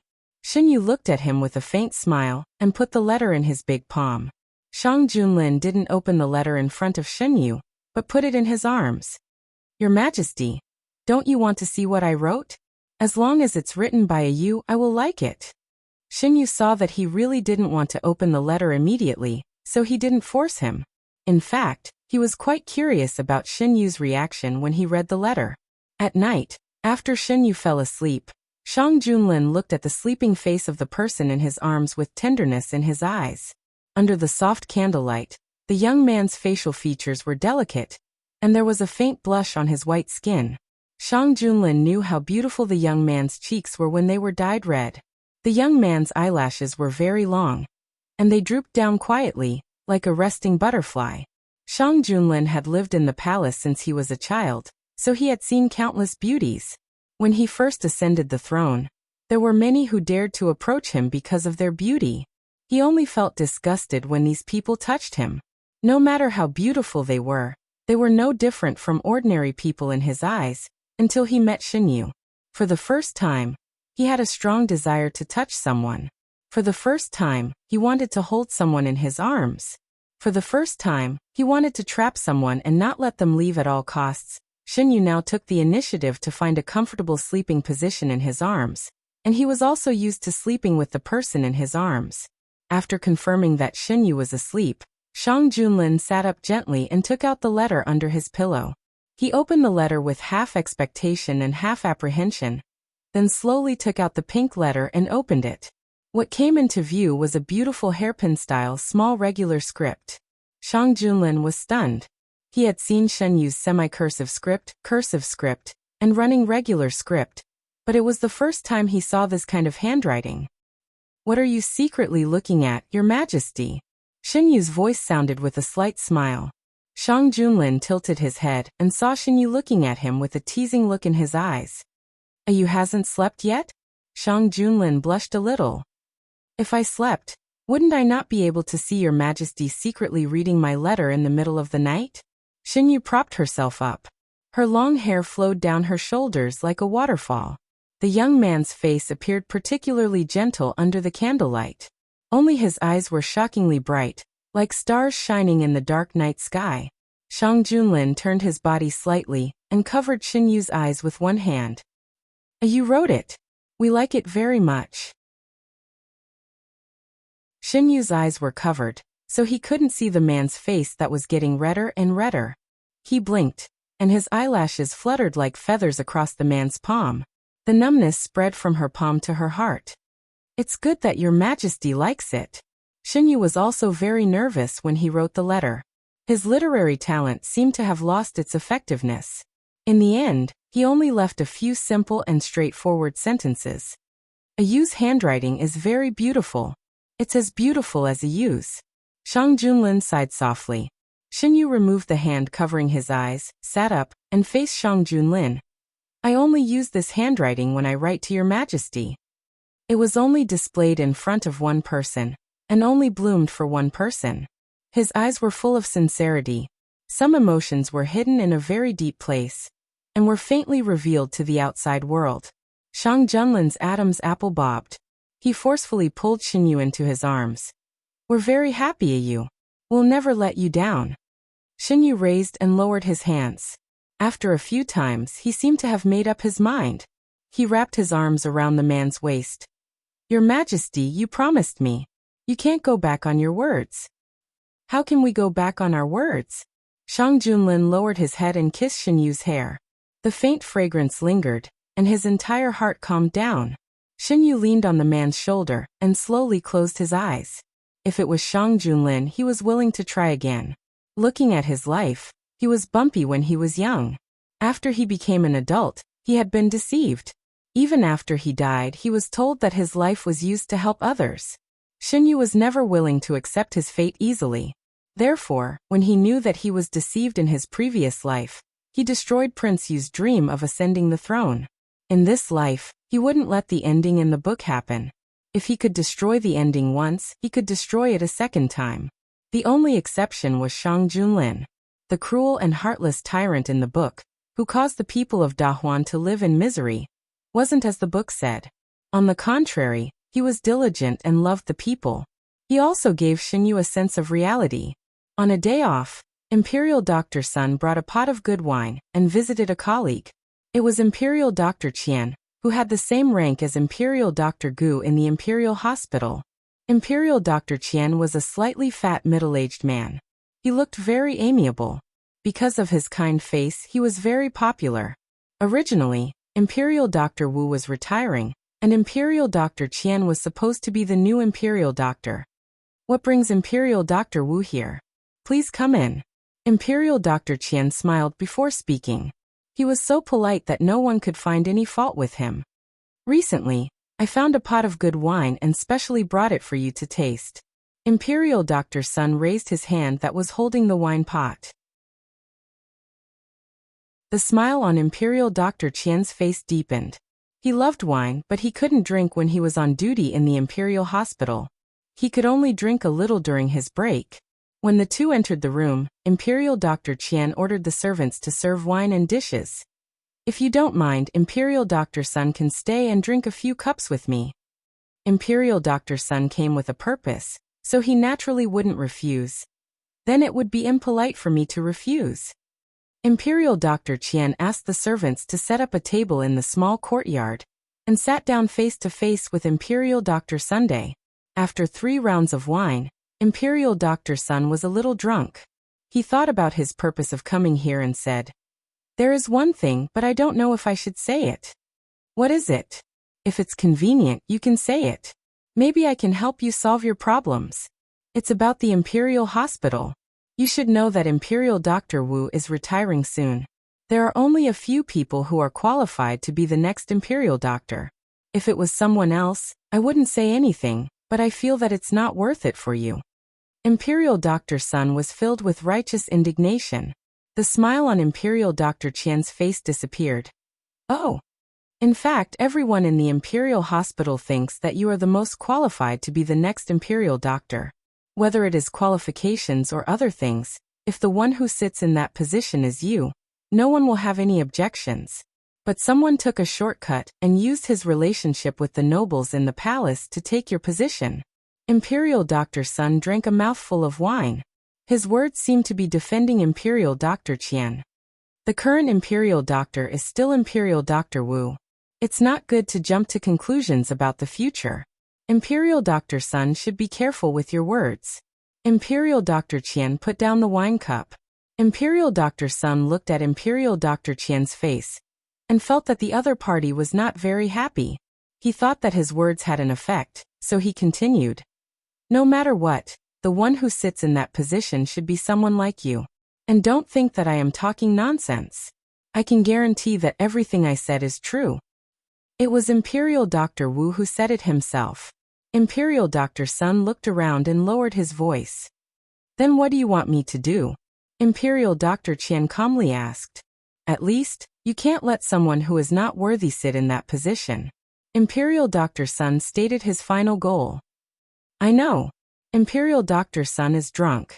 Come, help Imperial Dr. Sun to rest. The servants came over and helped Imperial Dr. Sun up. Ignoring his protests, they took him to the guest room. When Imperial Dr. Sun's figure disappeared, a young man came out of the corner. It was Imperial Dr. Gu. Imperial Dr. Gu's mood was very complicated. He knew that Imperial Dr. Sun had always been at odds with him, but he didn't think that the other would do such a thing to deal with him. If he really succeeded, the people of the Imperial Hospital would be divided, and it would bring great trouble. It's good that teacher has good eyes and saw that this person has bad intentions. He told us to guard against him. I don't know who else he went to visit other than me. Imperial Dr. Qian looked with disgust in the direction that Imperial Dr. Sun left. I don't know how I provoked him. Imperial Dr. Gu grimaced. Since I entered the Imperial Hospital, I have been targeted everywhere. This is not your fault. The villain is used to being jealous of the virtuous. Imperial Dr. Qian patted his shoulder. Don't worry. Teacher has told us. We will help you in the future. There were several students of Imperial Dr. Wu in the Imperial Hospital. Imperial Dr. Qian was one of them.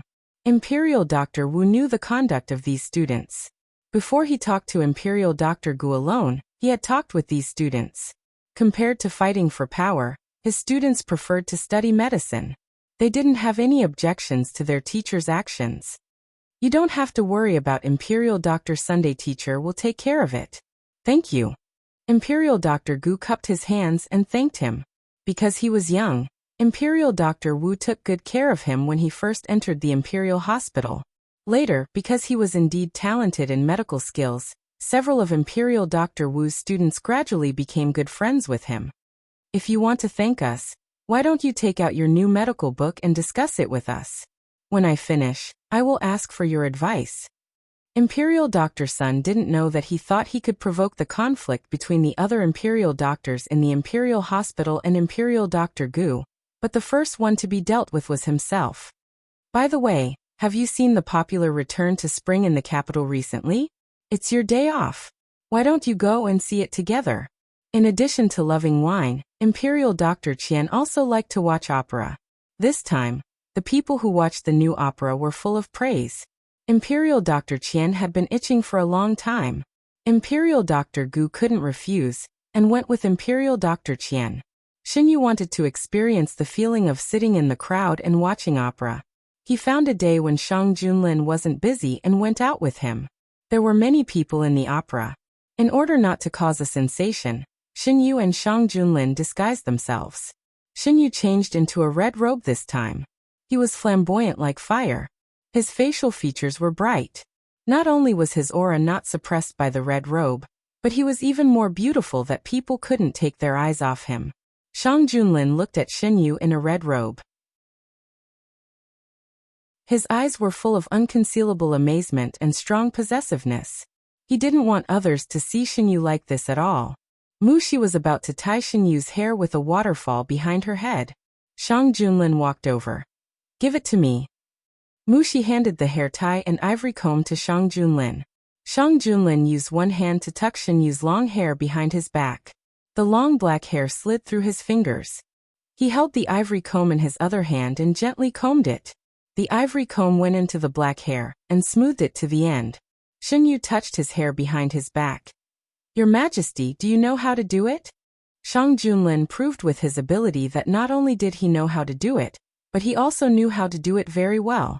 The hair he combed was no worse than Mushi's. Xinyu looked at himself in the bronze mirror and asked curiously, "When did your Majesty learn how to comb people's hair?" Mushi covered her mouth and laughed. She still remembered that not long ago, the high and mighty emperor clumsily learned how to comb people's hair. "I learned it from your maid. How is my skill?" Shang Junlin held the ivory comb and looked at him with a smile. "Very good." Xinyu's eyes were full of praise. "I will comb Yu's hair in the future, okay?"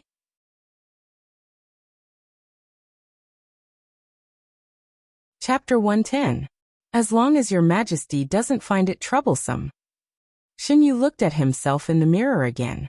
The bronze mirror was polished until it was shiny, clearly reflecting the young man's appearance. With snow-white skin and black hair, he looked like an elegant young master in this chaotic world. How can it be troublesome to comb Yu's hair? Shang Junlin walked over and lifted a strand of hair on his shoulder. He said in a half-joking tone, "Yu is so beautiful that I don't want others to see it. What should I do?" Xinyu always knew that his appearance wasn't bad. It wasn't the first time he had been praised for his appearance, but when Shang Junlin said it in a possessive tone, his heart still trembled. "Then your Majesty must keep an eye on me so that I won't be snatched away by others." Xinyu's lips curled up, his eyes mischievous. "I won't give anyone a chance. You can't go anywhere except by my side." Thinking of the possibility of Xinyu standing beside others, Shang Junlin's lips flattened. Xinyu comforted him with ease. "Your Majesty, don't worry. I won't go anywhere except by your Majesty's side." Xinyu sat in front of the bronze mirror and painted his face. After a while, his eyebrows and eyes looked very different from before. His facial features were brighter and more flamboyant.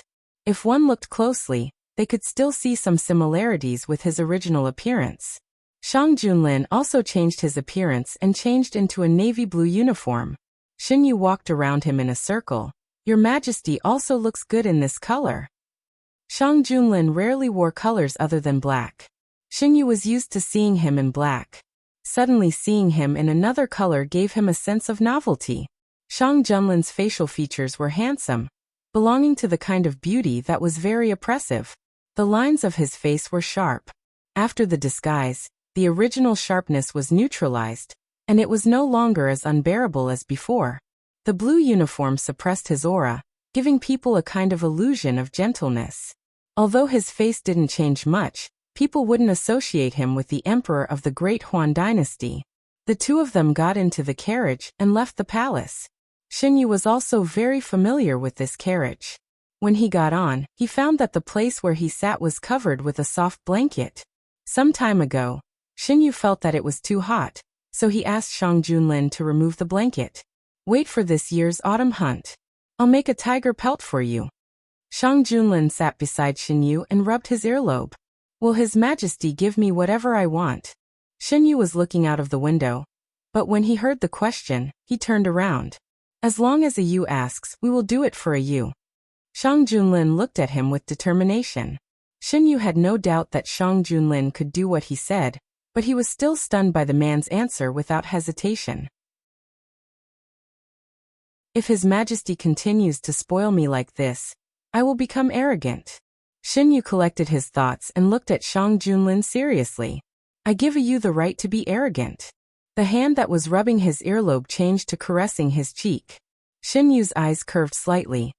"This is what His Majesty said. His Majesty, don't regret it in the future. Falling in love with you. We will never regret it." The weather turned cold, and the number of people on the street suddenly increased. The carriages moved in an orderly manner on the street. When they arrived at the opera house, Xinyu and Shang Junlin got off the carriage. There were people coming and going outside the opera house. People gathered in groups of 3 to 5, talking as they walked inside. The favorite concubine of a certain emperor of Dahuan loved to listen to opera. The emperor followed suit, and the opera industry of Dahuan developed greatly during that time. After a few generations, the favorite concubine and the emperor of Dahuan had become characters in the opera. The opera was also deeply rooted in the hearts of the people of Dahuan. The 100 Opera House was an old opera house that had been passed down for several generations. The best opera troupe in the opera house was specially for the nobles to enjoy. The other opera troupes performed for the common people. If they were favored by a certain influential person, they could also perform in the influential person's house. The first floor was the hall. Most of the common people would choose to listen to the opera here. The second floor was a private room separated by a partition. Each guest had a separate space. It was most suitable for influential people or tycoons to bring their family or friends here. Will the two guests be on the first floor or in a private room? The opera will start in a quarter of an hour. You two came at the right time. Otherwise, you will have to wait for a while. I want a private room on the second floor. Okay, please follow me. Shen Yu and Shang Junlin walked into the private room on the second floor. The space was not big, but the decoration was very delicate. There were some snacks on the table in the middle. Because there were only 2 of them, they asked for a private room for 2. Do the 2 of you need someone to wait on you? No need. A quarter of an hour later, the story of returning to spring officially started. Shen Yu and Shang Junlin sat together and watched. He was the one who wrote the skeleton of the opera. He knew the development of the story very well. What he saw more was the reaction of the audience below. They chose a very good position. Whether it was the stage below or the people who were listening to the opera, they could all see it. A Yu's opera is very well arranged, Shang Junlin said softly. Your Majesty, do you think there will be officials coming to watch?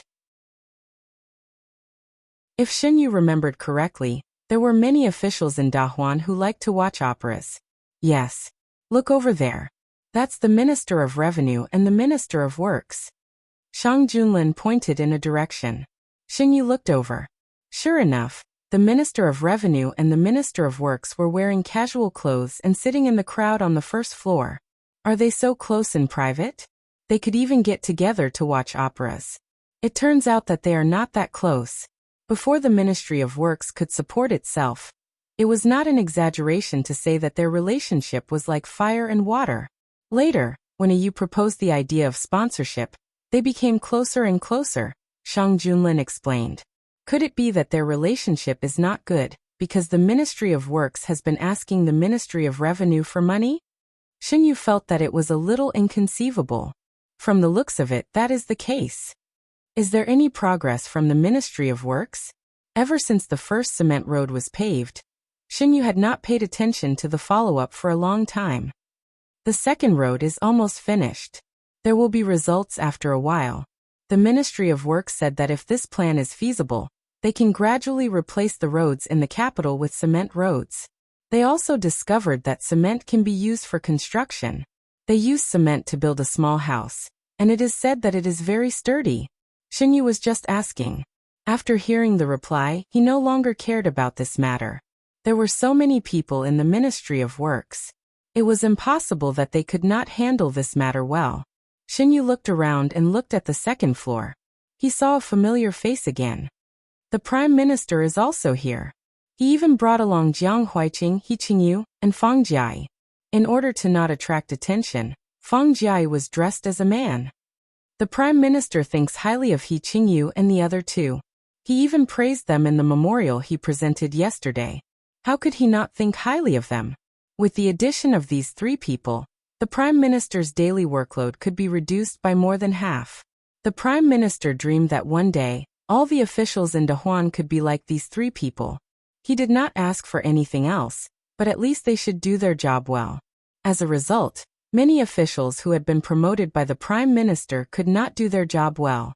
They also stared at the power of others all day long. They could not do anything, and they always caused a mess for the Prime Minister to clean up. Sometimes, I feel that the Prime Minister went against the aristocratic families because he could not stand the style of these aristocratic family officials. Shang Junlin thought of some past events and could not help but laugh. The Prime Minister's family should not be low. It is not low.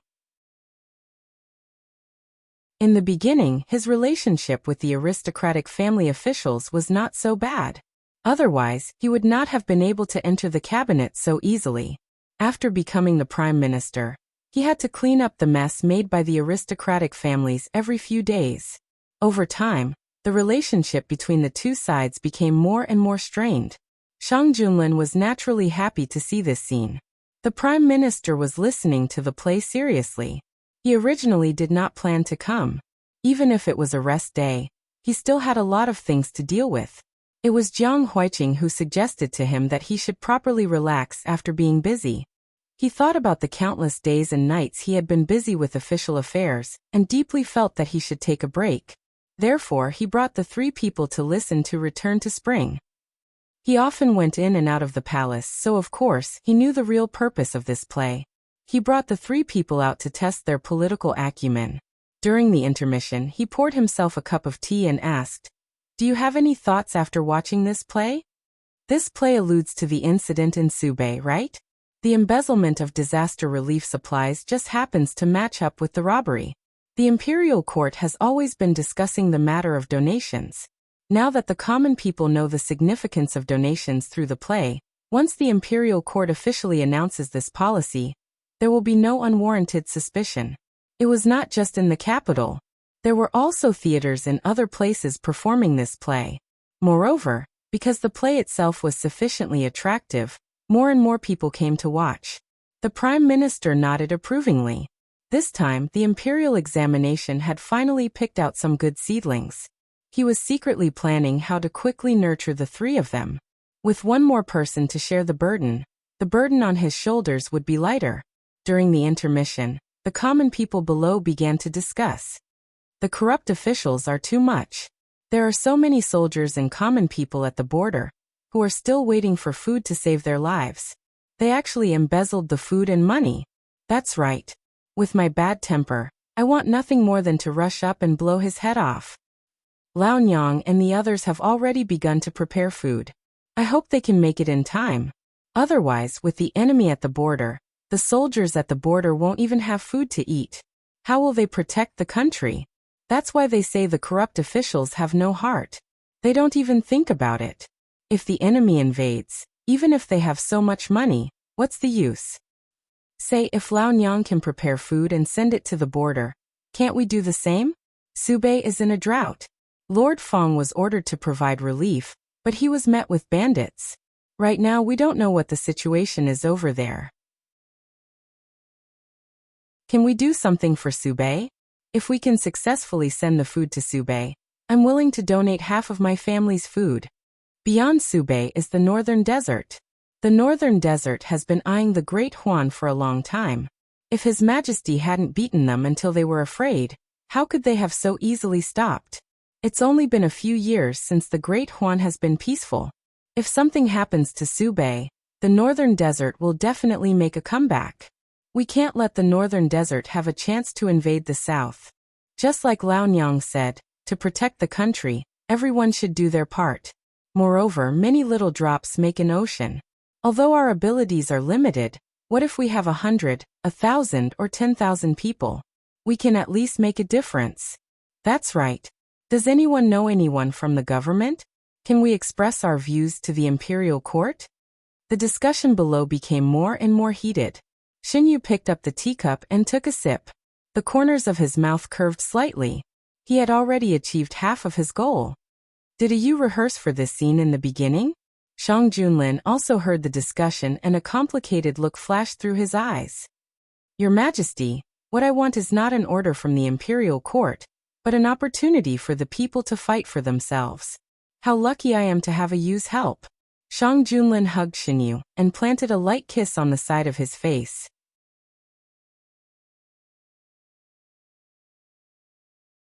Chapter 111.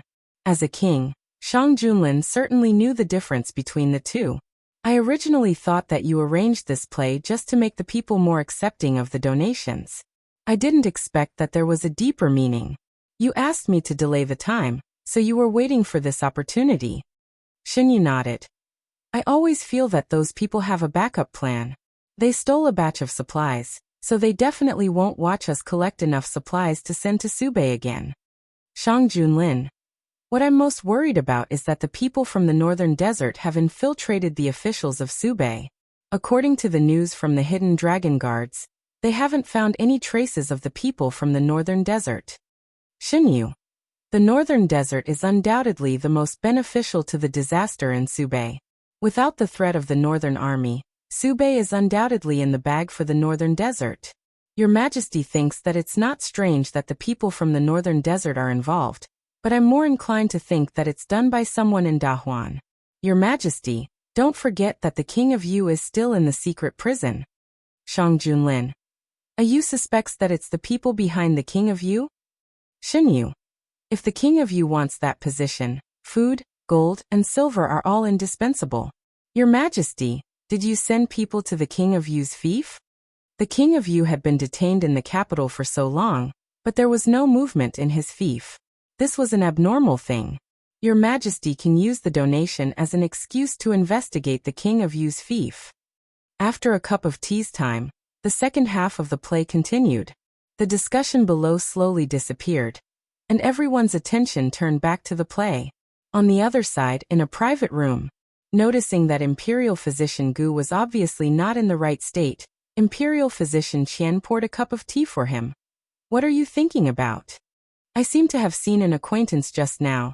Imperial Physician Gu paused for a moment and took the teacup. I don't know if I'm mistaken. Is it your good friend?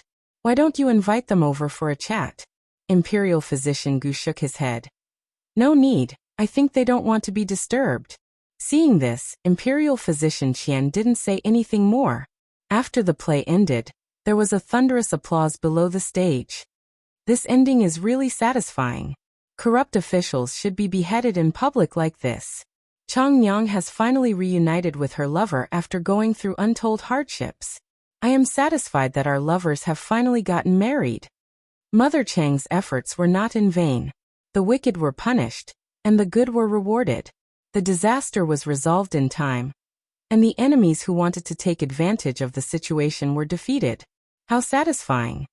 There were both men and women who came to watch the show. Both sides focused on different things, but no matter which side, they were all very satisfied with the ending.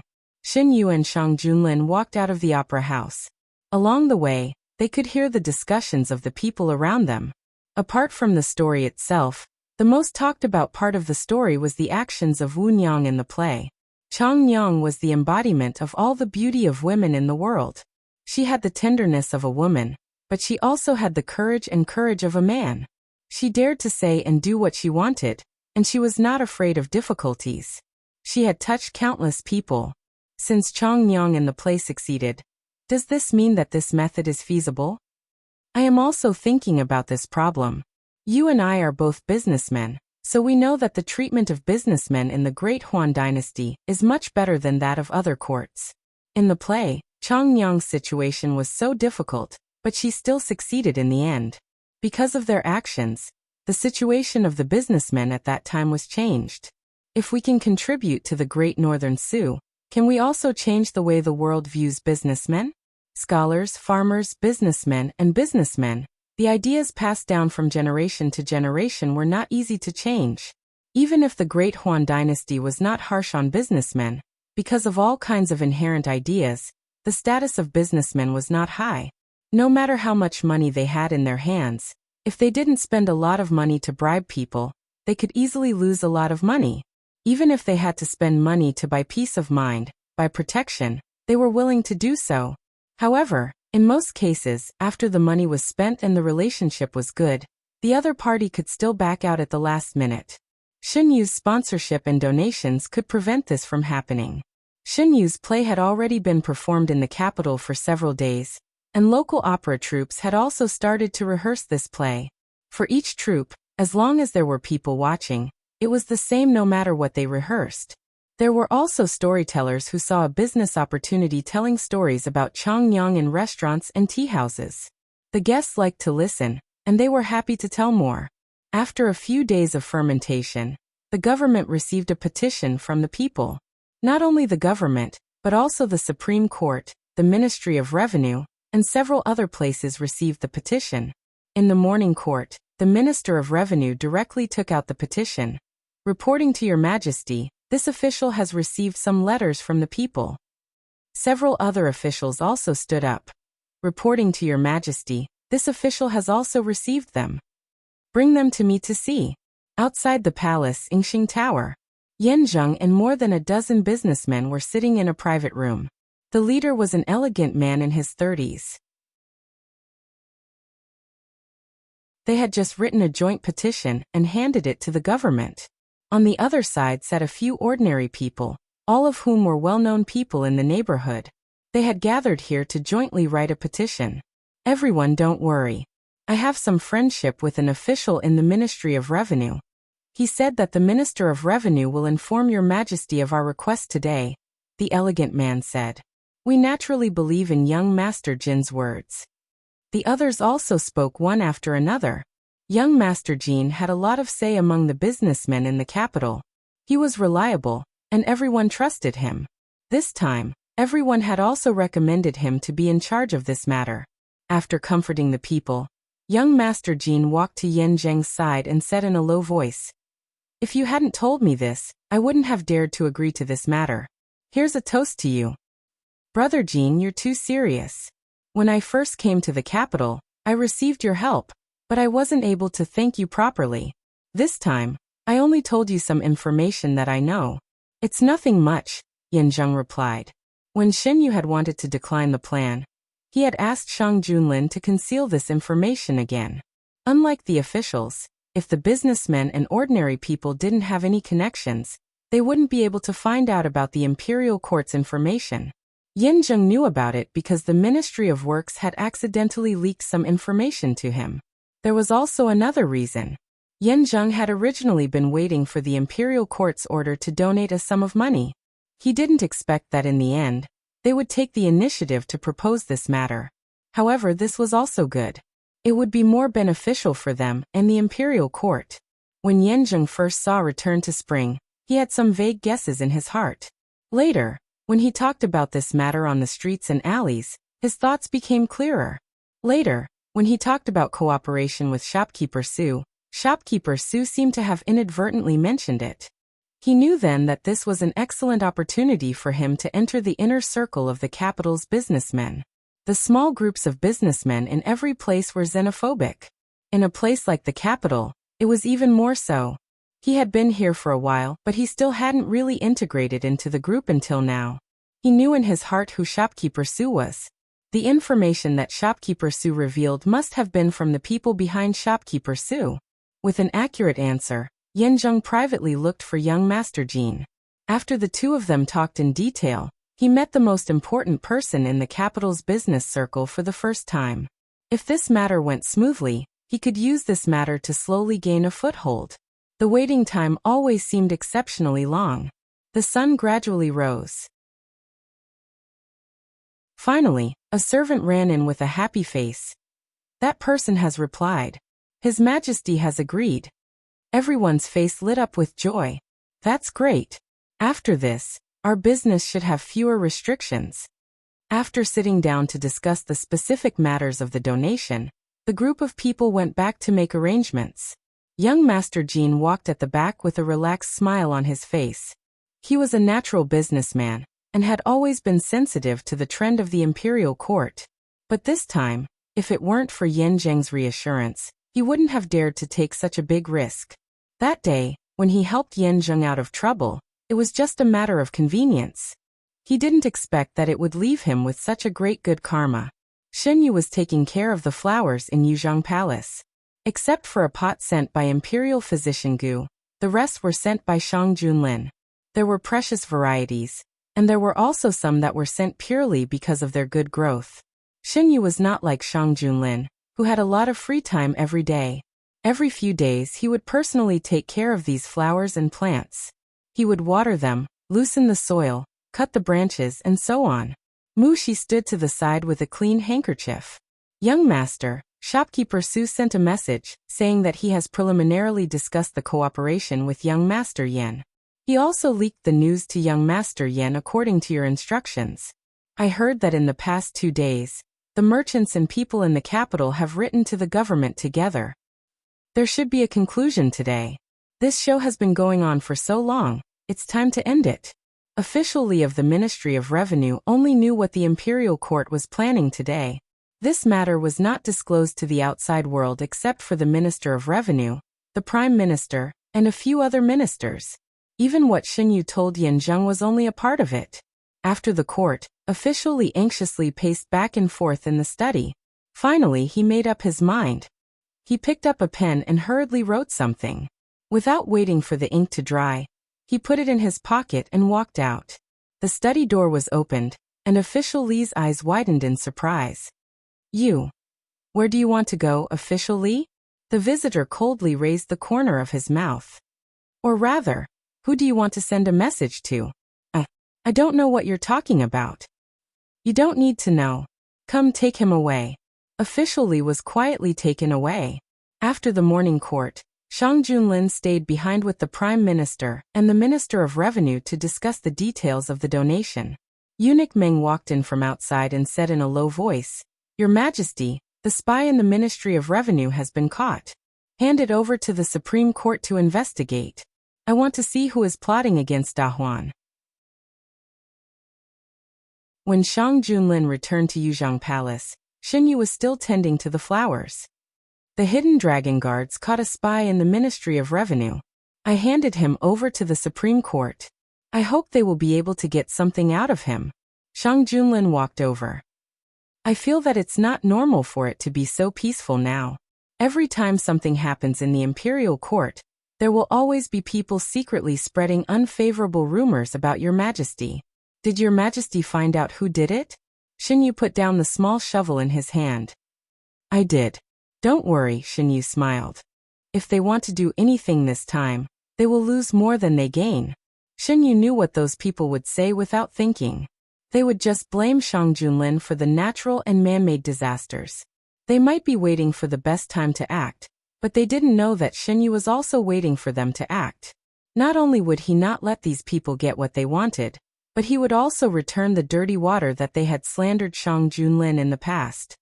You has taken good care of these flowers. Shang Junlin picked up the small shovel on the stone table and loosened the soil for the flowers that had not been loosened yet. I naturally have to take good care of the flowers sent by Your Majesty.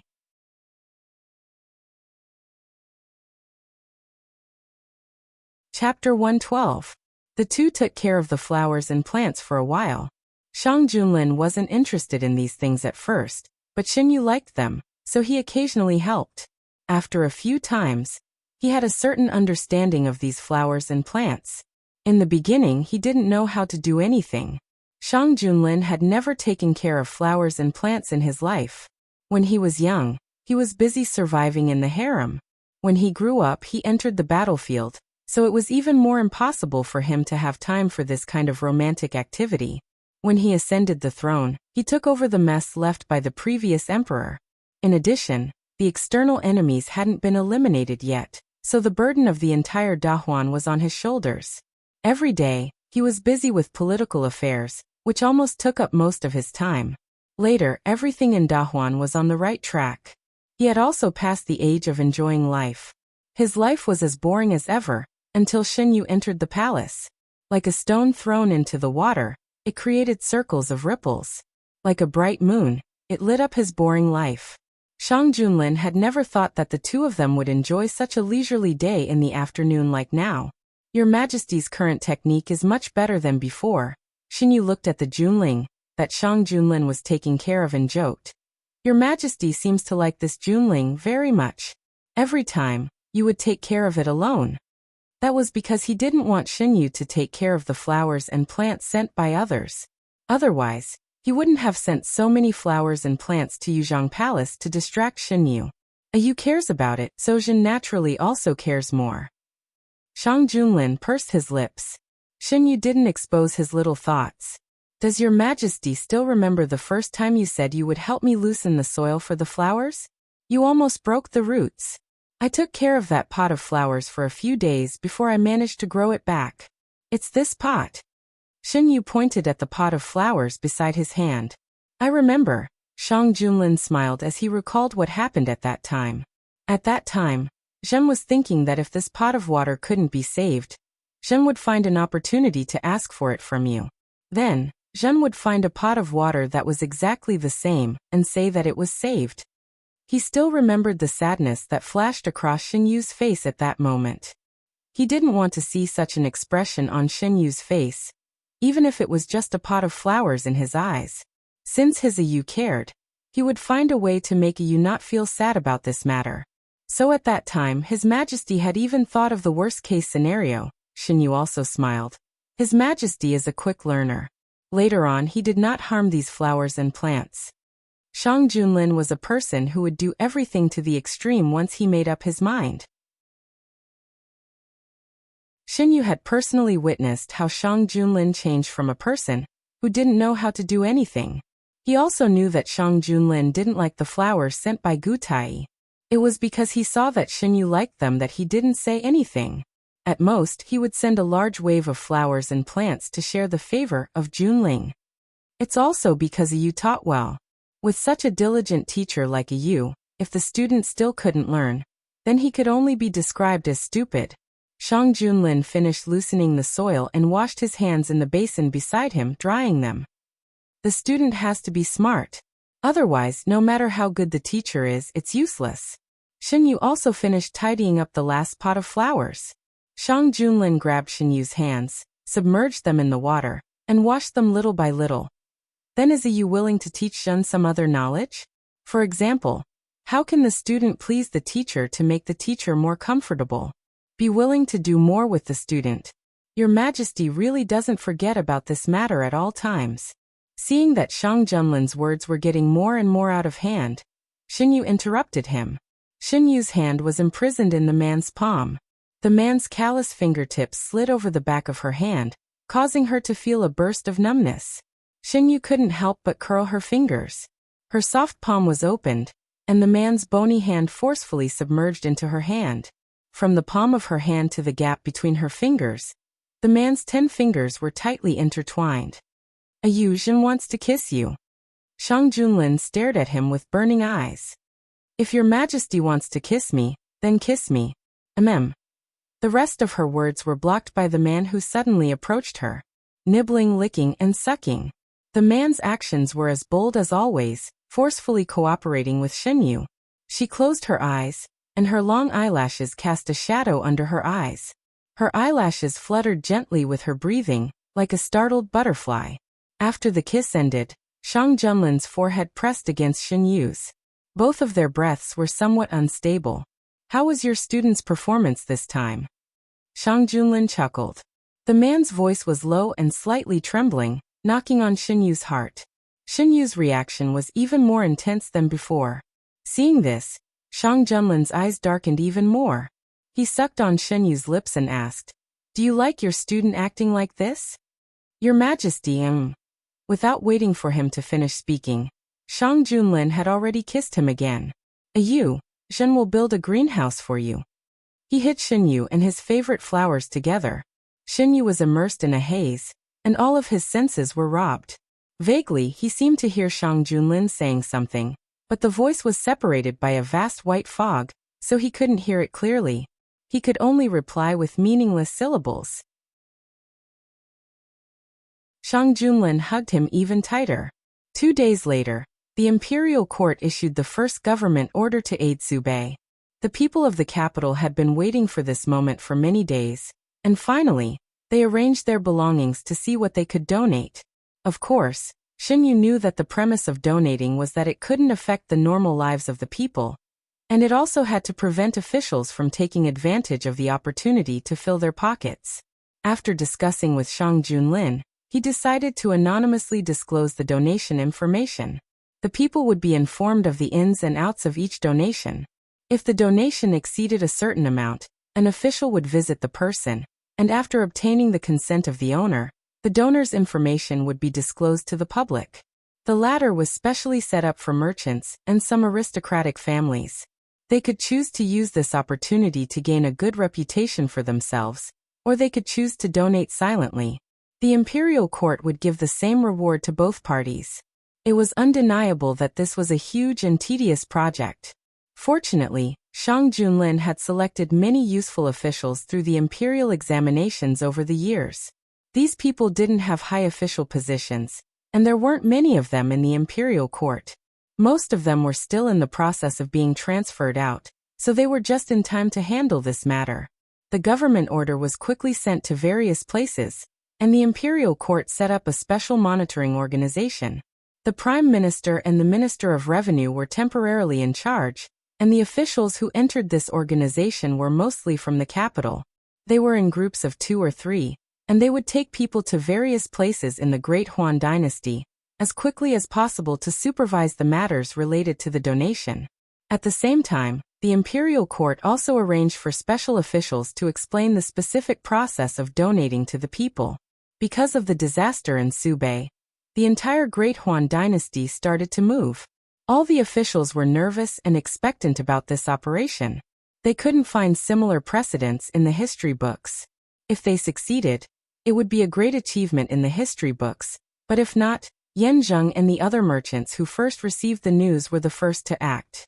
They had already prepared supplies in advance, mostly food and other necessities.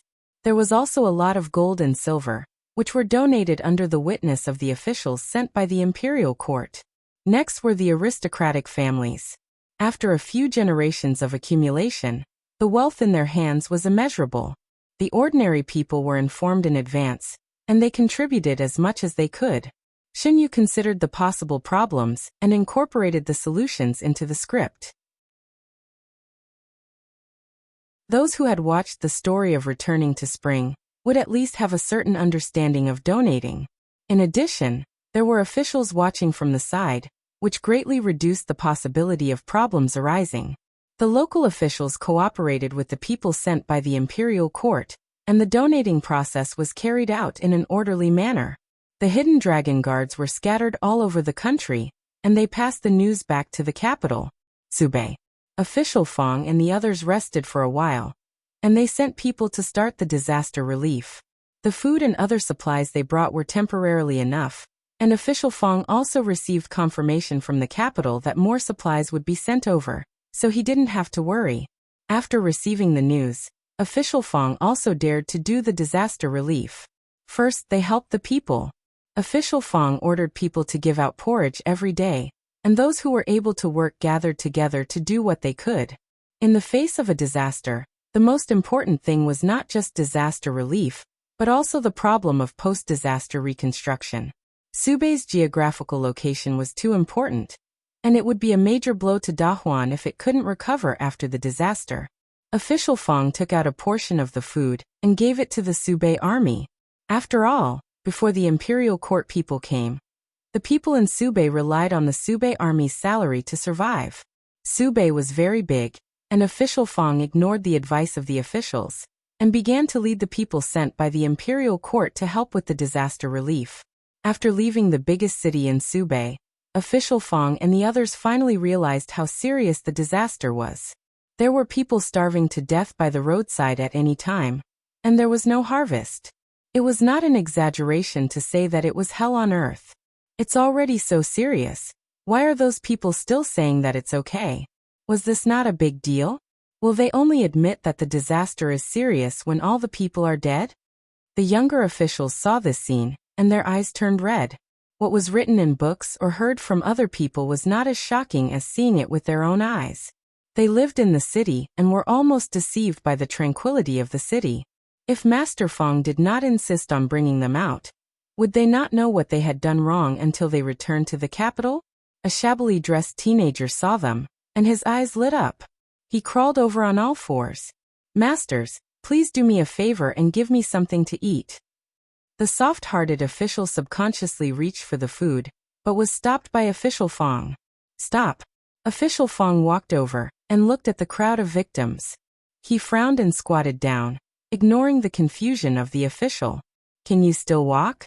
If you can, follow me. Do you see over there? Our people are giving out porridge over there. If you stick to it, you'll get food. Not only will you be full today, you'll be full in the future." There was a small city in front of them, and it was also the destination of official Fang's group. It was not far from here, and under normal circumstances, they could reach it in less than an hour. The teenager looked into the distance, and then looked at official Fang, who was squatting down to look at him at the same level. His eyes were half puzzled and half conflicted. Official Fang nodded. I'm not lying to you. Our people are already there. Look, isn't there smoke over there? The teenager looked over again, and in a daze, he really did see smoke rising from the chimneys. You look like a good person. I'll believe you this time. The teenager's face was covered in dirt, but his eyes were no longer lifeless. Instead, there was light in them. It was the look of someone who saw hope after despair. Official Fang suppressed the bitterness in his heart. You have to follow. If you follow, you'll survive. The teenager nodded. Official Fang stood up, picked up a branch from the side, and handed it to the teenager. This is for you. The teenager slowly stood up with the support of the branch. He looked at the backs of official Fang's group, and slowly but firmly followed step by step.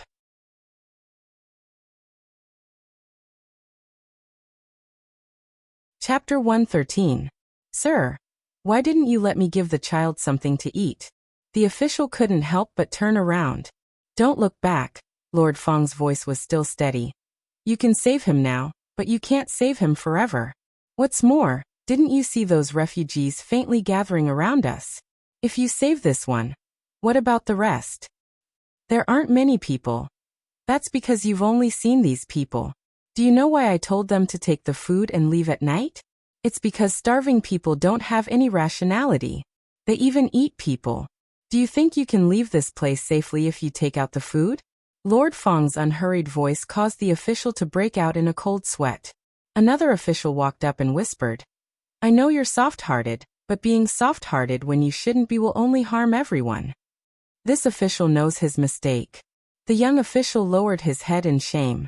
In fact, before they left, Lord Fang had told them to ignore people begging for food on the road. He saw that the child was young and thought of his younger brother. He couldn't bear it and almost made a big mistake. Lord Fang sighed. He didn't have the heart to do that, but the goal of this trip was the entire Subei. He couldn't lose the big picture for the small. He knew that this trip would be difficult before he left, but His Majesty sent him because he trusted him. No matter what, he couldn't betray this trust. The small town in front of them was their second destination. Compared to the main city, the environment here was worse. But in the face of all this, none of the officials complained. They knew that just surviving was already the result of the people living here putting in the greatest effort. The official who came to greet them wasn't very dignified. His cheeks were thin and his complexion wasn't good. When he saw them, his eyes lit up. You must be the disaster relief official sent by the imperial court. I didn't expect you to come in person. Please come in. There aren't many things in the residence. Please forgive me. The official residence of this small town was much smaller than the main city. The decorations were also very old. Lord Fang looked around but couldn't find a single valuable item. After a few simple greetings, Lord Fang went straight to the point. How is the disaster situation here? I had people bring some supplies, but I don't know if it's enough. The official clearly knew the situation here, and gave a concise summary of the disaster situation. Lord Fang's frown deepened as he listened. Strictly speaking, the disaster began at the end of April. Until now, there had not been a single drop of rain. Later, when they could no longer hold on, the government sold everything that could be sold for money and bought a batch of food from outside. Only then were they barely able to hold on until now. Didn't you say that the northern Jiangsu army's pay and provisions were used for emergency purposes? Most of the food is in the main city. For small towns and villages like ours, it's already a blessing to be able to get some. There's only so much food left, and it won't last long with so many people. Those who can leave have already left, but where can they escape to? It's the same situation in the entire Subei region. Didn't anyone escape to the northern part of Su? The minor official looked embarrassed. He gritted his teeth and continued. It's impossible to escape outside. This official has a relative who wanted to leave Subei with his wife and daughter, but they disappeared before they could go far. They haven't been found yet. No wonder the imperial court didn't receive any news. Lord Fong pondered. It turned out that from the beginning, someone had deliberately prevented the people here from escaping. As long as there were disaster victims outside, they would be able to find out that something had happened in Subei. After understanding the situation, Lord Fong asked the minor official to gather people to distribute porridge outside the official residence. Lord, there are many refugees outside the city gate. A gatekeeper came to report. They should have followed us here. Lord Fong remembered that it was a young man he had met on the way here. Should we let them into the city? The county magistrate looked at the busy crowd. Actually, it doesn't matter if they come in. There aren't many people in the city anyway. Some of these people might have originally come from the city. Let's check first. After making sure there's no problem, bring them here. You guys go and help. Lord Fong pointed at a few guards behind him. With the guards maintaining order, the people who came to get the porridge lined up in an orderly manner. The county magistrate's words were not wrong. There weren't many people left here. The people distributing the porridge moved quickly. Before long, the long line could be seen. Are these the only people? Lord Fong frowned as he looked at the people squatting at the side. Even though the city was not big, the number of people here was much less than he had expected. Lord, I have a bedridden mother at home. I wonder if you can give a bowl of porridge to my bedridden mother? What are you thinking? Lord Fong is already kind enough to give porridge. The person beside him pulled him aside. He had heard that the imperial court had sent an official to provide disaster relief. The philanthropist official had even personally come to this small town to distribute porridge. Those who could come had all come. There were still some who couldn't, especially the childless elderly, who could only resign themselves to fate. You come here. Lord Fong called the official who had almost made a mistake on the way here. Who is more familiar with this place? Bring him around and send some food to the bedridden elderly. You are really a philanthropist. The people who were eating porridge at the side heard this and couldn't help but put down the porridge and kowtow. Since the imperial court has sent me here, I will save those who can be saved. Also, gather all the doctors here. I need some medicinal herbs. After major disasters such as droughts and floods, they were often accompanied by plagues. Before he came, the imperial physicians of the imperial hospital had given him some prescriptions to prevent plagues. He had to nip the problem in the bud. That's right, let the doctors come with us to check on the situation of these people. If they have symptoms such as fever, they need to be treated together. Also, let everyone in the city clean themselves. Lord Fong gave out orders one by one. The people below followed and quickly acted. Knowing that the imperial court had sent enough food and wouldn't abandon them, the people also enthusiastically helped. Originally, he was going to arrange things for them to do. Before he came, Xinyu had specially told him that if possible, he should try his best to let the disaster victims use their own labor to exchange for food. Only in this way could the possibility of a riot be reduced. The disaster victims who came with Lord Fong and his group were also properly settled. After that, the youth found Lord Fong and kowtowed to him. Lord Fong saved my life. I am willing to do anything for Lord Fong. That's not necessary. You were able to come here by yourself. Lord Fong patted the shoulder of the youth who had been cleaned. What are your plans for the future? I also want to be an official. I want to be a good official like Lord Fong. The youth's eyes were firm. Lord Fong's heart moved. What about your family? Do you want to go find them? I don't have a family. The light in the youth's eyes dimmed. I don't know where they are. Can you read? Lord Fong asked. The youth nodded. I can. I used to write letters for some people. Then are you willing to work for me? Lord Fong asked again. Can I? The youth was pleasantly surprised. As long as you want. However, it will be very tiring to work for me. I am willing. The youth nodded heavily. At night, Lord Fong wrote down the situation in Subei as usual, and handed it to the black-clothed people hiding nearby. A few days later, Shang Junlin received a report from Subei. The situation in Subei is really strange. When Fong Jun arrived outside the main city, he found that the situation there was completely different from the main city. Shang Junlin picked up the report written by Lord Fong and showed it to Xinyu. So the soldiers' provisions are all in the hands of the main city's officials? Only a small part of it is actually used by the people? How deeply did the late emperor's people infiltrate Subei? Xinyu frowned. He knew too little about Subei. In his previous life, Subei had never been in any trouble. His attention was focused on the south. Until his death, Subei's existence was not high. When I led the Subei army to resist the northern desert, I was most seriously injured in Subei. At that time, the officials in Subei did not act, causing half of Subei's territory to be occupied by the northern desert. After I led the army to take back the territory, I fiercely attacked and separated the military and government in Subei. Now it seems that my purge was not thorough enough. Shang Junlin looked displeased. Xinyu, those people actually let Lord Feng go elsewhere? Shang Junlin. Feng Jun can directly contact the Subei army. For the time being, they did not dare to go too far. Xinyu. According to the information we know, those people should not be able to control the Subei army. Seeing that they only dared to kill people after they left Subei's territory, we know that they are afraid of the Subei army. As long as the Subei army was not infiltrated, there was nothing to be afraid of. Shang Junlin.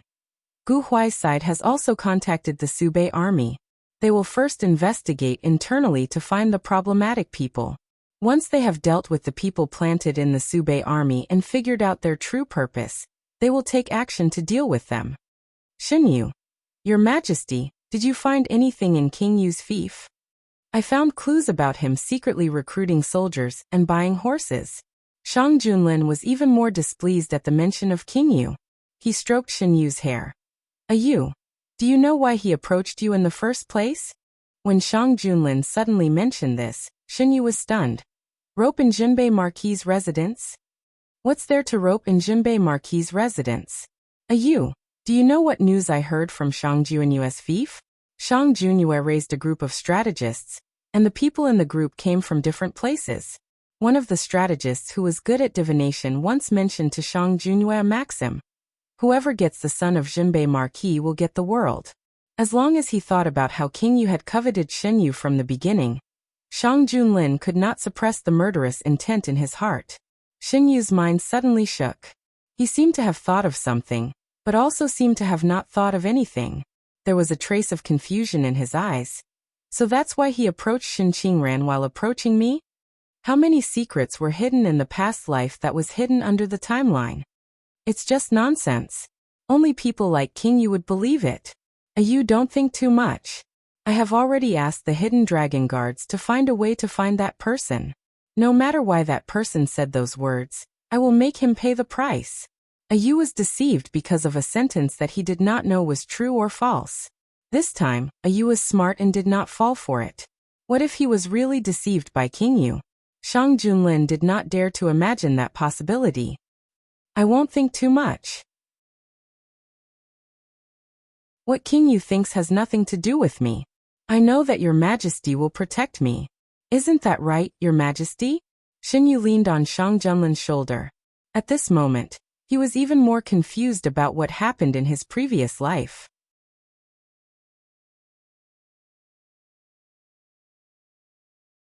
Chapter 114. Xinyu was never afraid of fate. In his previous life, he was able to overcome the difficult situation. Regardless of whether his fate was intentional or not, he did not care. He always believed that he had to walk his own path. I will protect you. No one can hurt you. Shang Junlin hugged Xinyu tightly. Does Your Majesty believe what that person said? Does Your Majesty believe in fate? Xinyu leaned into the man's arms and asked softly. Fate. Shang Junlin snorted. I have never believed in such things. When I was young, everyone told me to accept my fate and become an abandoned prince. But I did not. I have never believed in the so-called fate. If you want something, don't fight for it yourself and blindly rely on fate. You might as well give it up from the beginning. Xinyu gave a muffled laugh and said, Your Majesty is right. I have never believed in fate. When I was young, the servant girls and manservants in the Fu told me more than once that I didn't have this fate, and that I had taken the title of D Sun for nothing. At that time, I thought, so what? No matter how much Shin Qingran and Inyangru think, the fact that the D son is mine will not change. I must take this title. Not only that, I will stand at a height that they can't reach in the future and look down on them. The facts proved that Shin Yu did it. Whether in his previous life or this life, he stood at a position higher than Shin Qingran and his son. In his previous life, Shin Qingran was favored by Emperor Yu. When he met Shin Yu, he could only obediently shrink back. Shin Yu never wronged himself. In his previous life he did not like Shin Qingran, so he did not force himself to be on good terms with him. Emperor Yu tried to repair their relationship several times, but he was rejected. Will your majesty think that I am not good? How can that be? Whatever Yu does is right. Shang Junlin rubbed his cheek. Your majesty, if you catch that person, I want to see him. Maybe the reason why King Yu came to him in his 2 lives was because of this person. Shin Yu was somewhat concerned about this person. Shang Junlin, who originally wanted to catch the man and execute him on the spot, paused. In his heart, he did not want Shin Yu to come into contact with that man. Why would you want to see him? He's just a con man. Since he accurately said the name son of Count North, perhaps he used to be active in the capital, or even went to Count North's residence. I'm curious about this person's identity. If he was a scammer, he could just let Shang Junlin deal with him. If he wasn't, that person might be able to solve some of his doubts. Alright, but when you go see him, you have to bring me along. Speaking of Shin Qingran, after Shang Junlin went to the imperial court the next morning, Shin Yu asked Mushi about the situation in Count North's mansion. His people had been keeping an eye on Count North's mansion, and any movement would be directly transmitted to Mushi. Shin Qingran has been very quiet recently. It seems that he has stopped making trouble. Concubine Ru has also been very quiet. Shin Yu was somewhat surprised by this result. It was reasonable to say that Shin Qingran and Concubine Ru did not seem like people who would obediently accept their fate. Otherwise, they would not have caused so much trouble in Count North's mansion. Shin Yu was right. How could Shin Qingran be willing to accept his current fate? He thought that he was from the modern era, so there was no reason that he could not beat some ancient people. How could he be willing to watch Shin Yu live better and better? When the summer was hot, he made a fuss and said that he wanted to see Count North, saying that he had something very important to give him. However, Count North did not want to see him at all. He had no choice but to use his trump card, saying that he could turn water into ice in the summer. As soon as he said this, before he could report it to Count North, the servant who delivered the message laughed. I say, second young master, you should save it. Now the imperial court sells ice at a low price. There is already a way to make ice. Don't you just find an excuse to trick Count North to come over? How is that possible? Shin Qingran did not believe it. He clearly remembered that De Huan did not have a way to make ice. He hid this method because he wanted to have a better future for himself in the future. He did not tell anyone. He grabbed the servant's shoulder and said with a ferocious face, You lied to me, didn't you? Did you get benefits from Shin Yu and deliberately don't let me see my father? Second young master. The servant pulled his hand away with a cold face. I called you second young master. But you really think that you are the same as before. Why would I lie to you? You can casually ask and you will know whether I lied to you or not. If the imperial court did not sell ice at a low price, do you think that with your current situation, you can still use ice? Shin Qingran's face was blank for a moment. He had never thought about this problem. Since he transmigrated, he was favored because of his concubine mother. Everything he used was not inferior to Shin Yu, the son of the first wife. During this time, he had been thinking about how to change his current situation, and how to climb to the top of Shin Yu's head again. He did not pay attention to the changes in his surroundings. Not only you, even the little ones can use ice. Who wouldn't be happy to spend some money and have a good sleep? The summer in the capital was really hot. In the past, when they had no money, they served their master during the day and could get some cool air. At night, there was no other way. It was so hot that they could not sleep. Let's talk about the matter of being instructed by the eldest young master. The eldest young master is now living in the palace. How could he instruct the people in the palace through the palace walls? Besides, Her Majesty will soon go to the summer palace to avoid the summer heat. As the only person in Her Majesty's harem, the eldest young master will naturally be busy preparing for the summer heat. How could he have the time to care about your business? The servant's words made Shen Qingran's face turn green and white. Especially the servant's words revealed that Shen Yu was living well now, which made him feel like he was sitting on pins and needles. The manservant was bullied here, and didn't want to let Shen Qingran have a good time. When he went to reply to Sir Jinbei, he only said that Shen Qingran had a bad attitude and didn't mention anything about the ice making. Going to the summer palace to avoid the summer heat? Shen Qingran remembered that Count North had taken him there when he was young. This time, Count North would definitely be able to go there, so this was his only chance. He wanted to tell the emperor in person that he was the one who should go to the palace. It was Shen Yu who took his position. He wanted to take this opportunity to put everything back to its original position. Unexpectedly, he waited and waited, but Count North did not take him to the summer palace. Instead, he took another concubine in the palace. Shen Qingran was so angry that he smashed his favorite ornament. After Mushi finished talking about this, she covered her mouth and smiled. Count North scolded him again after he went back. Since then, Shen Qingran has been quiet in Count North's palace. Count North is probably completely disappointed in his son. Shen Yu played with the empty teacup on the table. That's right. Young master, you don't know. After Duke Zhenbei returned from the summer palace, Shen Qingran made a big fuss.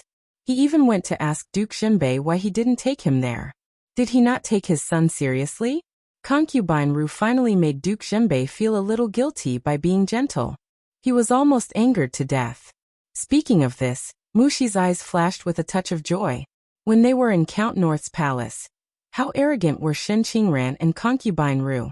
How many bad things did they do to her young master because of Count North's favor? Now they finally got what they deserved. Shen Yu just thought of it and suddenly asked. After knowing the situation of the two, he no longer cared about this matter. He looked at the place where the flowers and plants were placed and raised his eyebrows. Did His Majesty send flowers again? Among the flowers and plants, there was one with a huge yellow flower bud. Shen Yu walked over to take a look, but he couldn't recognize the species. When was this pot sent here? Shen Yu looked at the flower and asked. It seems to be 2 days ago? Mushi's eyes flashed with confusion for a moment. I don't have much impression of it. I'll ask someone to ask. Mushi called the attendant in charge of taking care of the flowers and plants. The attendant saw the flower, thought for a moment and replied, This flower was sent by Prince and heard that you like flowers and plants. So he specially found a precious one and sent it here. Princeton? Why would Princeton send flowers for no reason? Take the flowers away. In the future, only flowers sent by His Majesty will be placed here. Find a place to put the flowers sent by others. Shen Yu ordered lightly. Yes. The attendant hurried forward and moved the flowers away. Shen Yu looked around and didn't find any strange flowers and plants. I didn't do a good job and didn't carefully ask about this matter. Mushi bowed her head and admitted her mistake. Just be careful in the future. Tell the servants to pay more attention. Don't casually accept flowers and plants of unknown origin. There were too many people who could tamper with flowers and plants. Yes. Find someone to find out what kind of flower that pot is and find out the origin of the flower by the way. Yes. Young master, there's one more thing. Many people in the palace asked me if they could donate some money. Although it's not much, it's still a token of their sincerity. On the way back, Mushi asked. At that time, didn't you let many people in the palace watch return to spring? They've come to me several times, saying that they hope they can do something. At that time, after Return to Spring was rehearsed, in order to test the effect, Shen Yu let them perform it several times in the palace. Shang Junlin didn't have any concubines in the harem, so Shen Yu let the palace people listen to it. These people's reactions could also explain some people's reactions after watching it. It's okay to do a token of their sincerity, but tell them not to compare and just do their best. I'll leave this matter to you and little eunuch Meng. Shen Yu also heard this news in Consort Dowager's palace. He couldn't help but be stunned. At the same time, he admired Shen Yu even more. The donations outside the palace were managed by the imperial court. Xinyu and the palace couldn't completely ignore it. However, with Mu Xi and little eunuch Meng in charge, Xinyu didn't have to worry too much. Shang Junlin returned from the imperial court and heard eunuch Meng mention this matter on the way back. In my opinion, Guizhuan's method is really wonderful. Right now, almost everyone is paying attention to the matters in Subei. Whatever those rascals want to do, they definitely won't succeed. Shang Junlin felt proud. You can always solve problems for Zhen. When they arrived at Yuzhong Palace, Xinyu was looking at the account book. It was the donation of the palace people after Mu Xi sorted it out and submitted it. What is you looking at? Shang Junlin waved his hand to signal the palace people to retreat and walked to Xinyu's side. Looking at the account book of the palace people's donation, it's more than I expected. Xinyu handed one of the account books to Shang Junlin. Shang Junlin took it and said, "The imperial court also sorted out a copy. It's much more than expected. In order to reduce the time spent on the road, Zhen had them directly transport it from the original place to Subei. It's just to find something for the garrison troops to do." What's the reaction of the vassal kings? Perhaps they were scared in the capital during the new year. After the imperial court people went there, they did whatever they were told to do. They were also very concerned about the donation. Did you receive anything from the vassal kings? Shang Junlin didn't forget that before the vassal kings left the capital, they were ruthlessly ripped off by his EU.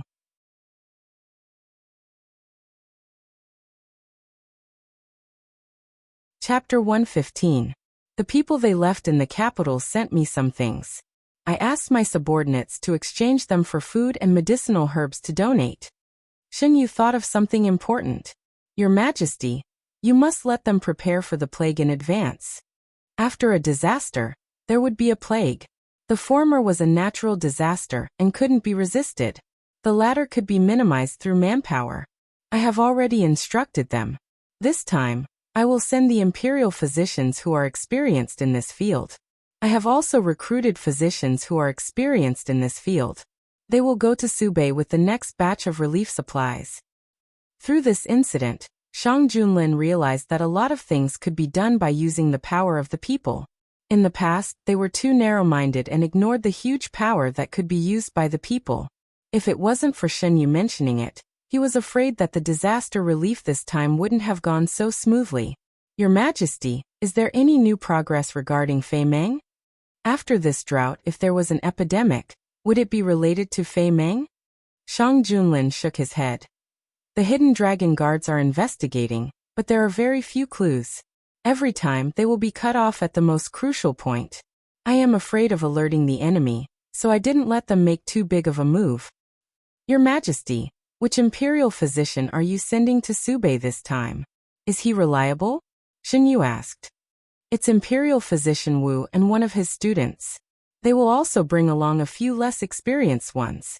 Imperial Physician Gu also wanted to go, but I didn't allow it.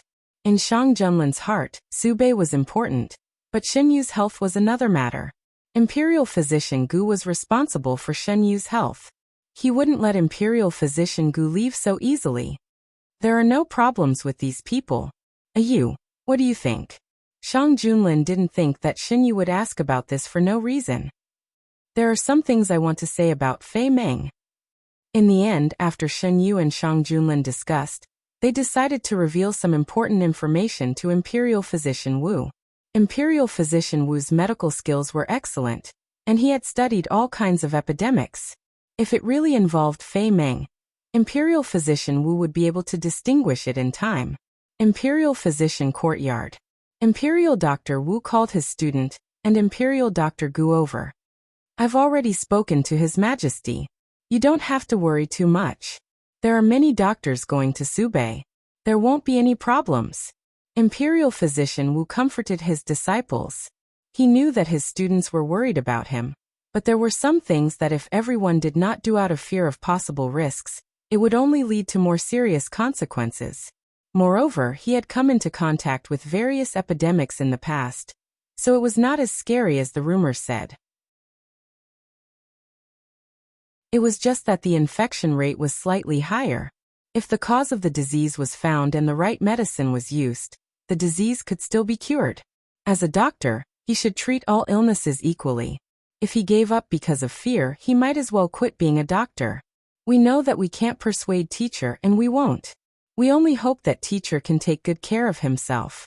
Third senior brother, when you go with teacher, you must remind teacher to eat on time, rest on time, and not be overworked. In truth, it wasn't that they didn't want their teacher to go, but they couldn't help but worry. After all, their teacher was getting on in years. Going to the faraway Subei, where the environment was harsh, what if something happened? Brothers, don't worry. I will. The third disciple stood up and cupped his hands to everyone. Actually, I originally wanted to bring little Gu along. This is a very good opportunity for him to gain experience. Unfortunately, His Majesty won't allow it. Imperial Physician Wu knew that Imperial Physician Gu's qualifications were still lacking if he wanted to take over his position. If he could go with him to Subei, he could earn some merits. Imperial Physician Gu also wanted to go. On one hand, he studied because of his family background, and on the other hand, he wanted to save the people of the world. He had expressed his thoughts to His Majesty in private, but His Majesty clearly hoped that he could stay in the capital and look after His Majesty's health. Imperial Physician Wu gave a few more instructions to his students. He was determined to go to Subei. How could he not know that he was getting on in years? But with his medical skills, he still had to put them to good use. You all should also relax. This time, there hasn't been an epidemic in Subei yet. We're going to do more to prevent it, so it's not that dangerous. Instead of worrying here, why don't you use what you've learned to make some medicine? I'll bring it with me when the time comes. Imperial Physician Wu didn't want his students to be stuck in a state of worry, so he suggested. Based on his experience, Imperial Physician Wu listed some necessary items and entered the palace to make a final report. At that time, Shang Junlin was with Shen Yu, so he asked Imperial Physician Wu to come directly to Yuzhang Palace. This was the first time Imperial Physician Wu saw Shen Yu at such a close distance. He once thought that Shen Yu was a sickly beauty, but when he saw him, he discovered that he wasn't. If he didn't know that Shen Yu had congenital deficiency in advance, Imperial Physician Wu would have thought that he was a normal person just by looking at his current appearance. His complexion was very good, his eyes were bright, and there wasn't a trace of illness on his body. Sitting together with His Majesty, his aura wasn't suppressed at all. The atmosphere between the two complemented each other and couldn't tolerate anyone else. No wonder His Majesty didn't want Gu Chong to go to Subei. At this moment, Imperial Physician Wu understood. Because in His Majesty's heart, Guijuan's status was not lower than anything else. It was even faintly higher than anything else. There could be many doctors going to Subei. One more Imperial Physician Gu wouldn't make a difference. However, the only one who could make His Majesty feel assured to nurse Guijuan's body was Imperial Physician Gu. Imperial Physician Gu was indeed the most talented doctor he had ever seen. If it weren't for Shikai, he wouldn't have made an exception to let Imperial Physician Gu enter the Imperial Hospital. Now he wouldn't have made an exception and wanted to pass his position to him. According to the pulse recorded by the Imperial Hospital, Guijuan's physical condition was really not good. Even if Imperial Physician Wu were to nurse Guijuan's body, it probably wouldn't have the effect it had now. Imperial Physician Wu, please sit down. Don't be restrained. Shen Yu asked the palace servants to bring a chair for Imperial Physician Wu. He and Shang Junlin were originally playing chess in the courtyard. When they heard that Imperial Physician Wu had come, they directly met him in the courtyard. Since it wasn't a formal occasion, there was no need to be too restrained. After Imperial Physician Wu sat down, he talked about the preparations of the Imperial Hospital and some handover matters. This official will temporarily hand over the Imperial Hospital to Gu Chong. Your Majesty, please rest assured. This official has arranged everything. After this official leaves, the Imperial Hospital will operate as usual. There won't be any trouble. I know. If there's anything you need, just tell me. This time, you're going to Subei to do things for me. I won't treat you unfairly, Shang Junlin said. Your Majesty is too serious. Even if your majesty didn't give the order, this official would have wanted to go there personally. This official sat in this position because of the merit of curing the epidemic. These years, there hasn't been any new epidemic under your majesty's rule, so there's no place for this official to use his skills. Your majesty, please rest assured. With this official here, this official will not let any problems occur in Subei. No one except Imperial Physician Wu dared to make such a promise. With you here, I'm very relieved. During this trip, Imperial Physician Wu must also take good care of your body. Shang Junlin still had a lot of trust in Imperial Physician Wu's medical skills. Thank you for your concern, Your Majesty. As a subject, what he hoped most was to be appreciated by the Emperor. Imperial Physician Wu felt that everything was worth it to hear Shang Junlin's words today. There's one more thing. The medical alcohol that I gave you before can not only reduce wound infection, but also be used to disinfect.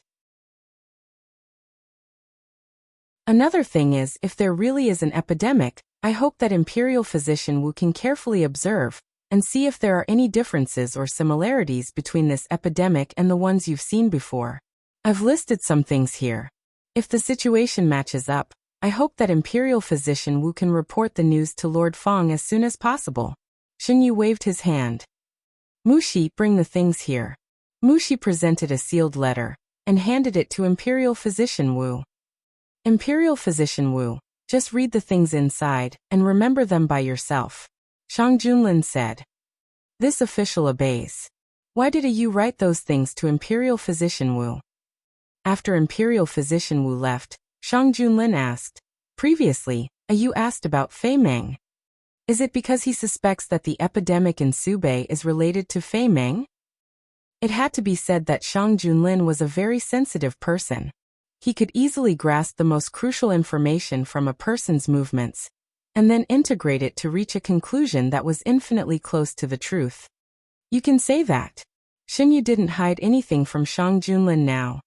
But it's just my personal guess. Whether it's true or not depends on Imperial Physician Wu's verification. In the letter, Xinyu wrote about the phenomenon of the man-made epidemic and the symptoms of some people who were infected. He also wrote some countermeasures according to the memory of his previous life. The man-made epidemic that he knew of didn't happen in the present, so he wasn't sure if the other party would take action. You don't worry. We've made sufficient preparations this time. Nothing will happen. Shang Junlin held Xinyu's hand and comforted him. After the first batch of relief materials was organized, they were transported to Subei from all over the country. Shang Junlin gave a strict order that every donation of money and materials must be made public. When the materials arrived in Subei, how to use them would be transmitted to each place, so that the people could participate in the whole process. Xinyu and Shang Junlin had previously proposed to build a separate communication channel for each place. This was the first time that the latest information about the disaster relief would be sent to each place at the fastest speed through this channel. Unlike the court bulletin, this newspaper was for everyone in Dahuan. Taking into account that there were people who were illiterate, special readers were arranged. At first, the imperial court didn't agree to do this. Some officials felt that it was improper to tell the people everything. Shang Junlin didn't bother to pay attention to them, and directly gave the order. Once the imperial edict was issued, not many people dared to disobey it. Only the prime minister suffered because there was one more thing he had to take responsibility for. After this incident, I plan to send He Qingyu and the others to Subei. At night, Shang Junlin said while reading through the memorials, being transferred outside had always been the fastest way to increase one's qualifications. If one could make some achievements, they could be transferred back to the capital ahead of time and enter the center of power in Dahuan. Every official who passed the imperial examination had to go through this. According to the normal process, He Qingyu and the others needed to work in Hanlin Academy for 2 to 3 years, then be transferred outside, and then be transferred back to the capital step by step. Now they had only worked in Hanlin Academy for less than half a year, and Shang Junlin wanted to send them to Subei. In fact, it was against the ancestral rules. However, in Shang Junlin's place, the ancestral rules were meant to be broken.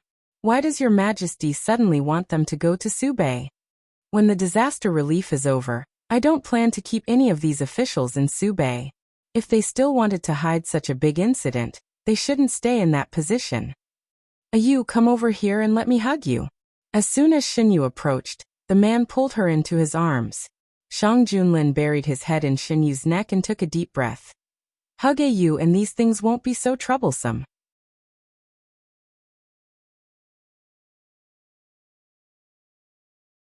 Chapter 116. I'm not a panacea. How can I have such an effect? Xinyu found a comfortable position in Shang Junlin's arms. You is more effective than any panacea for Jun.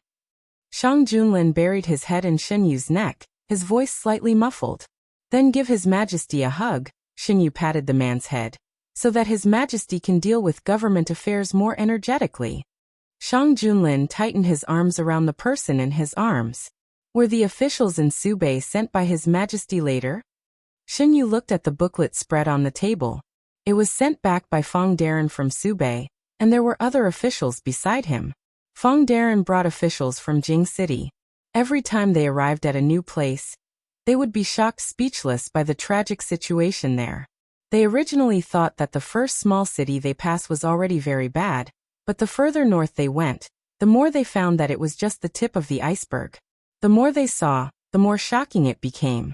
Every time they arrived at a place, they would gather the people together after giving them porridge, and do something that they could.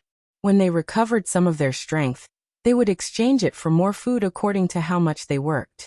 They also had them help and relieve the local people who were unable to move. In the booklet written by Feng Darren, he described in detail the current situation of every place they passed. Just the written description was enough to make people feel despair. Some were directly promoted from the local area. Shang Junlin rubbed Xinyu's fingers. Jin almost completely changed the upper-level officials in Subei. The imperial court didn't have many people that could be used, so they only sent some people over. Most of them were promoted from the local area. That year when Subei was lost, if Shang Junlin didn't lead troops to arrive in time and fight back the Northern Desert Army, it was hard to say if Dahuan would still be Dahuan today. Shang Junlin didn't want to listen to their excuses, so he directly chopped them down to comfort the souls of the soldiers who had died because of their dereliction of duty, and also to avenge the innocent people who had died. On the day of the execution, the entire city watched, and all of them applauded and cheered. Amidst the smell of blood, Shang Junlin had all the officials in Subei watch the execution with their own eyes. Some of the officials had lived like princes for many years, and had never seen such a scene before. Their faces were pale, and they did not dare to watch. However, each of them was guarded by 2 burly soldiers. As long as they tried to dodge, they would be stopped. Shang Junlin was also using this opportunity to warn the newly promoted people that if they could not defend Subei well, they should go down and accompany these people. He also took this opportunity to completely separate the military and political power in Subei. Under the bloody means, no one dared to refute. Since then, Subei was peaceful for a long time. Shang Junlin and Xinyu talked about the past. Zhen thought that they would learn to be obedient. Indeed, they did learn to be obedient. They didn't dare to do anything blatantly, and only did some small actions in private. They also thought of ways to prevent the news from spreading to the capital.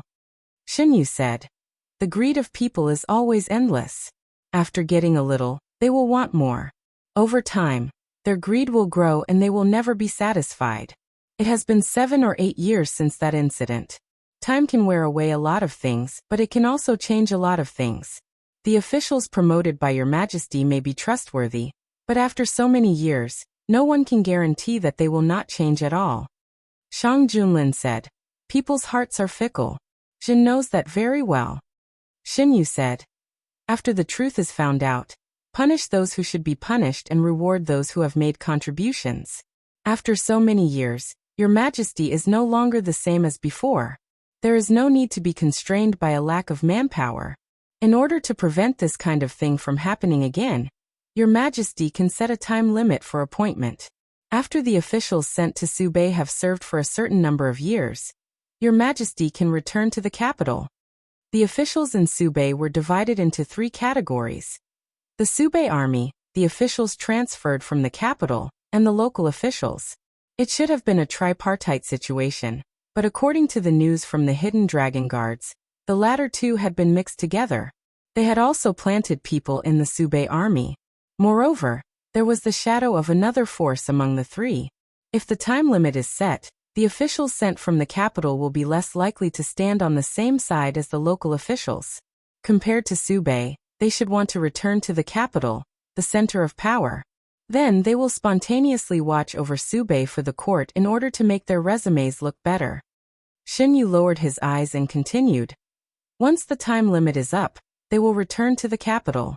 Everything that happens in Subei will only become a stepping stone for their promotion. As long as their interests were not tied together with the officials in Subei, there was no need to worry that they would work together and harm the court. Shang Junlin seriously thought about it, and realized that this was indeed a good idea. The mobility of the officials in Dahuan was not high. Unless they were particularly capable or had connections in the court, most of them would be sent to a certain place and most of them would stay there. If it was not a special place like Subei, there were many benefits to this. The more familiar the officials were with a certain place, the easier it would be for them to manage it. However, the most important thing right now was the disaster in Subei. As long as the drought did not subside, they would not be able to relax. Official Fang and the hidden dragon guards were in the open and in the dark, trying to understand the situation in Subei. Official Fang continued to lead the officials north. The further north they went, the more serious the disaster became. The officials from the capital also became more silent. They had never seen such a hellish scene. In the past, they had at most learned about the disaster through various documents. How could words compare to the shock of seeing it with their own eyes? The more they saw, the more they disagreed with the inaction of the officials in Subei. This was especially so when they heard more than once from the locals that if the disaster relief team had come earlier, perhaps not so many people would have died. The resentment in their hearts reached a peak. There were so many people. They could have saved their lives if they were willing to give them a share of the Subei army's military pay. The young official who spoke was choked with sobs. No one made a sound. No one who saw this scene could make a sound. In a destitute and dilapidated house, the emaciated mother did not have a single piece of good flesh on her body. Her child was curled up in her arms, a piece of flesh still wet in his mouth. It was obvious that the mother had bitten off the flesh from her body. Even in death, the mother stared at her child with wide eyes. If only we had come earlier. If only we had come earlier, perhaps we could have saved this mother and child. The house was filled with the thick stench of blood. No one complained about the pungent smell. They only felt a stabbing pain in their hearts. Along the way, they had seen all kinds of tragic scenes. They had thought that after seeing so much, they would become numb. It was only at this moment that they realized that no matter how many times they saw the scene in front of them, they could not become numb. Official Fang, can we really save Subei? After a long time, a young official could not help but ask. His face was full of confusion. Of course we can, Lord Fang replied firmly. We've already saved many people along the way. The imperial court has also collected enough supplies. Everyone, hold on for a few more days. They'll be here soon. Lord Fang looked at everyone's faces one by one. He knew that what he had seen and heard in the past few days had a great impact on these young officials. He also knew why they were so confused. It was because he had experienced the same thing in the past. Everyone cheer up. News has come from His Majesty. This time, there are people from all over the country who are willing to come and help. The disaster relief fund is also donated by the people of Dahang. Subei will not be abandoned by anyone in Dahang, the main city of Subei. In the magnificent main hall, young women in thin dance dresses danced to the music. Men in luxurious clothes raised their cups in celebration. That Fang Jun, are we going to let him continue like this? Don't ruin official Fang's plan. If he wants to see the real disaster in Subei, then let him see. He volunteered to work with the refugees. If he is accidentally injured by the refugees, it has nothing to do with us. Official Sun, don't you think so? Sun Zhao calmly looked around and drank the wine in his cup. Of course. It's not that we haven't tried to persuade him, but he is stubborn. If something really happens, how can we be blamed? Exactly. Come, let's continue drinking. Sun Zhao finished feigning civility with them and returned to his residence. Although he was not the highest official in Subei, his status was not low. When he returned home, the housekeeper came to greet him. Official Fong, have you drunk? Yes. Official Fong invited me, so I couldn't refuse. There were many colleagues at the banquet, and they even talked about the refugees. Since ancient times, the refugees have been a difficult problem to solve. The housekeeper's eyes flashed. Official Fong, you should wash up first. I will order a bowl of hangover soup for you. Official Fong rubbed his forehead. I am a little dizzy. Help me in. In the darkness, a black robe silently streaked across the night sky. In an inconspicuous corner, a middle-aged man in a gray robe turned out of the courtyard and walked all the way to the corner of the street. There was an inconspicuous horse carriage parked there. Did you find anything? An emotionless voice came from the horse carriage. Official Fong, everything is as usual. There are no suspicious people in the residence. The man in the gray robe replied carefully. Sun residence. Sun Zhao rubbed his aching temples. He purposely said those words to the housekeeper in the courtyard just now so that he could pass the news to the hidden dragon guards hiding in the Sun residence. The housekeeper was also a member of the hidden dragon guards in disguise. However, there were other spies in the residence. The person in charge of passing the news was someone else. The capital. The resources collected from various places were transported to Subei. The capital was the first to receive the news, and also the first to take action. The other places that were slightly further away would set off later. Other than the doctors, some young adults were also summoned from various places. The scorching summer was coming to an end. After a rain in the capital, the weather had cooled down significantly. Is it still not raining in Subei? Xinyu looked out the window at the pitter-patter of raindrops. No. Shang Junlin frowned. Although it rarely rains in Subei, it is rare for there to be no rain for several months like this year. There was already a discussion among the commoners about why there was no rain in Subei for several months. Droughts were often accompanied by locust plagues. Subei had already suffered a locust plague in May or June. Otherwise, there would not have been no harvest.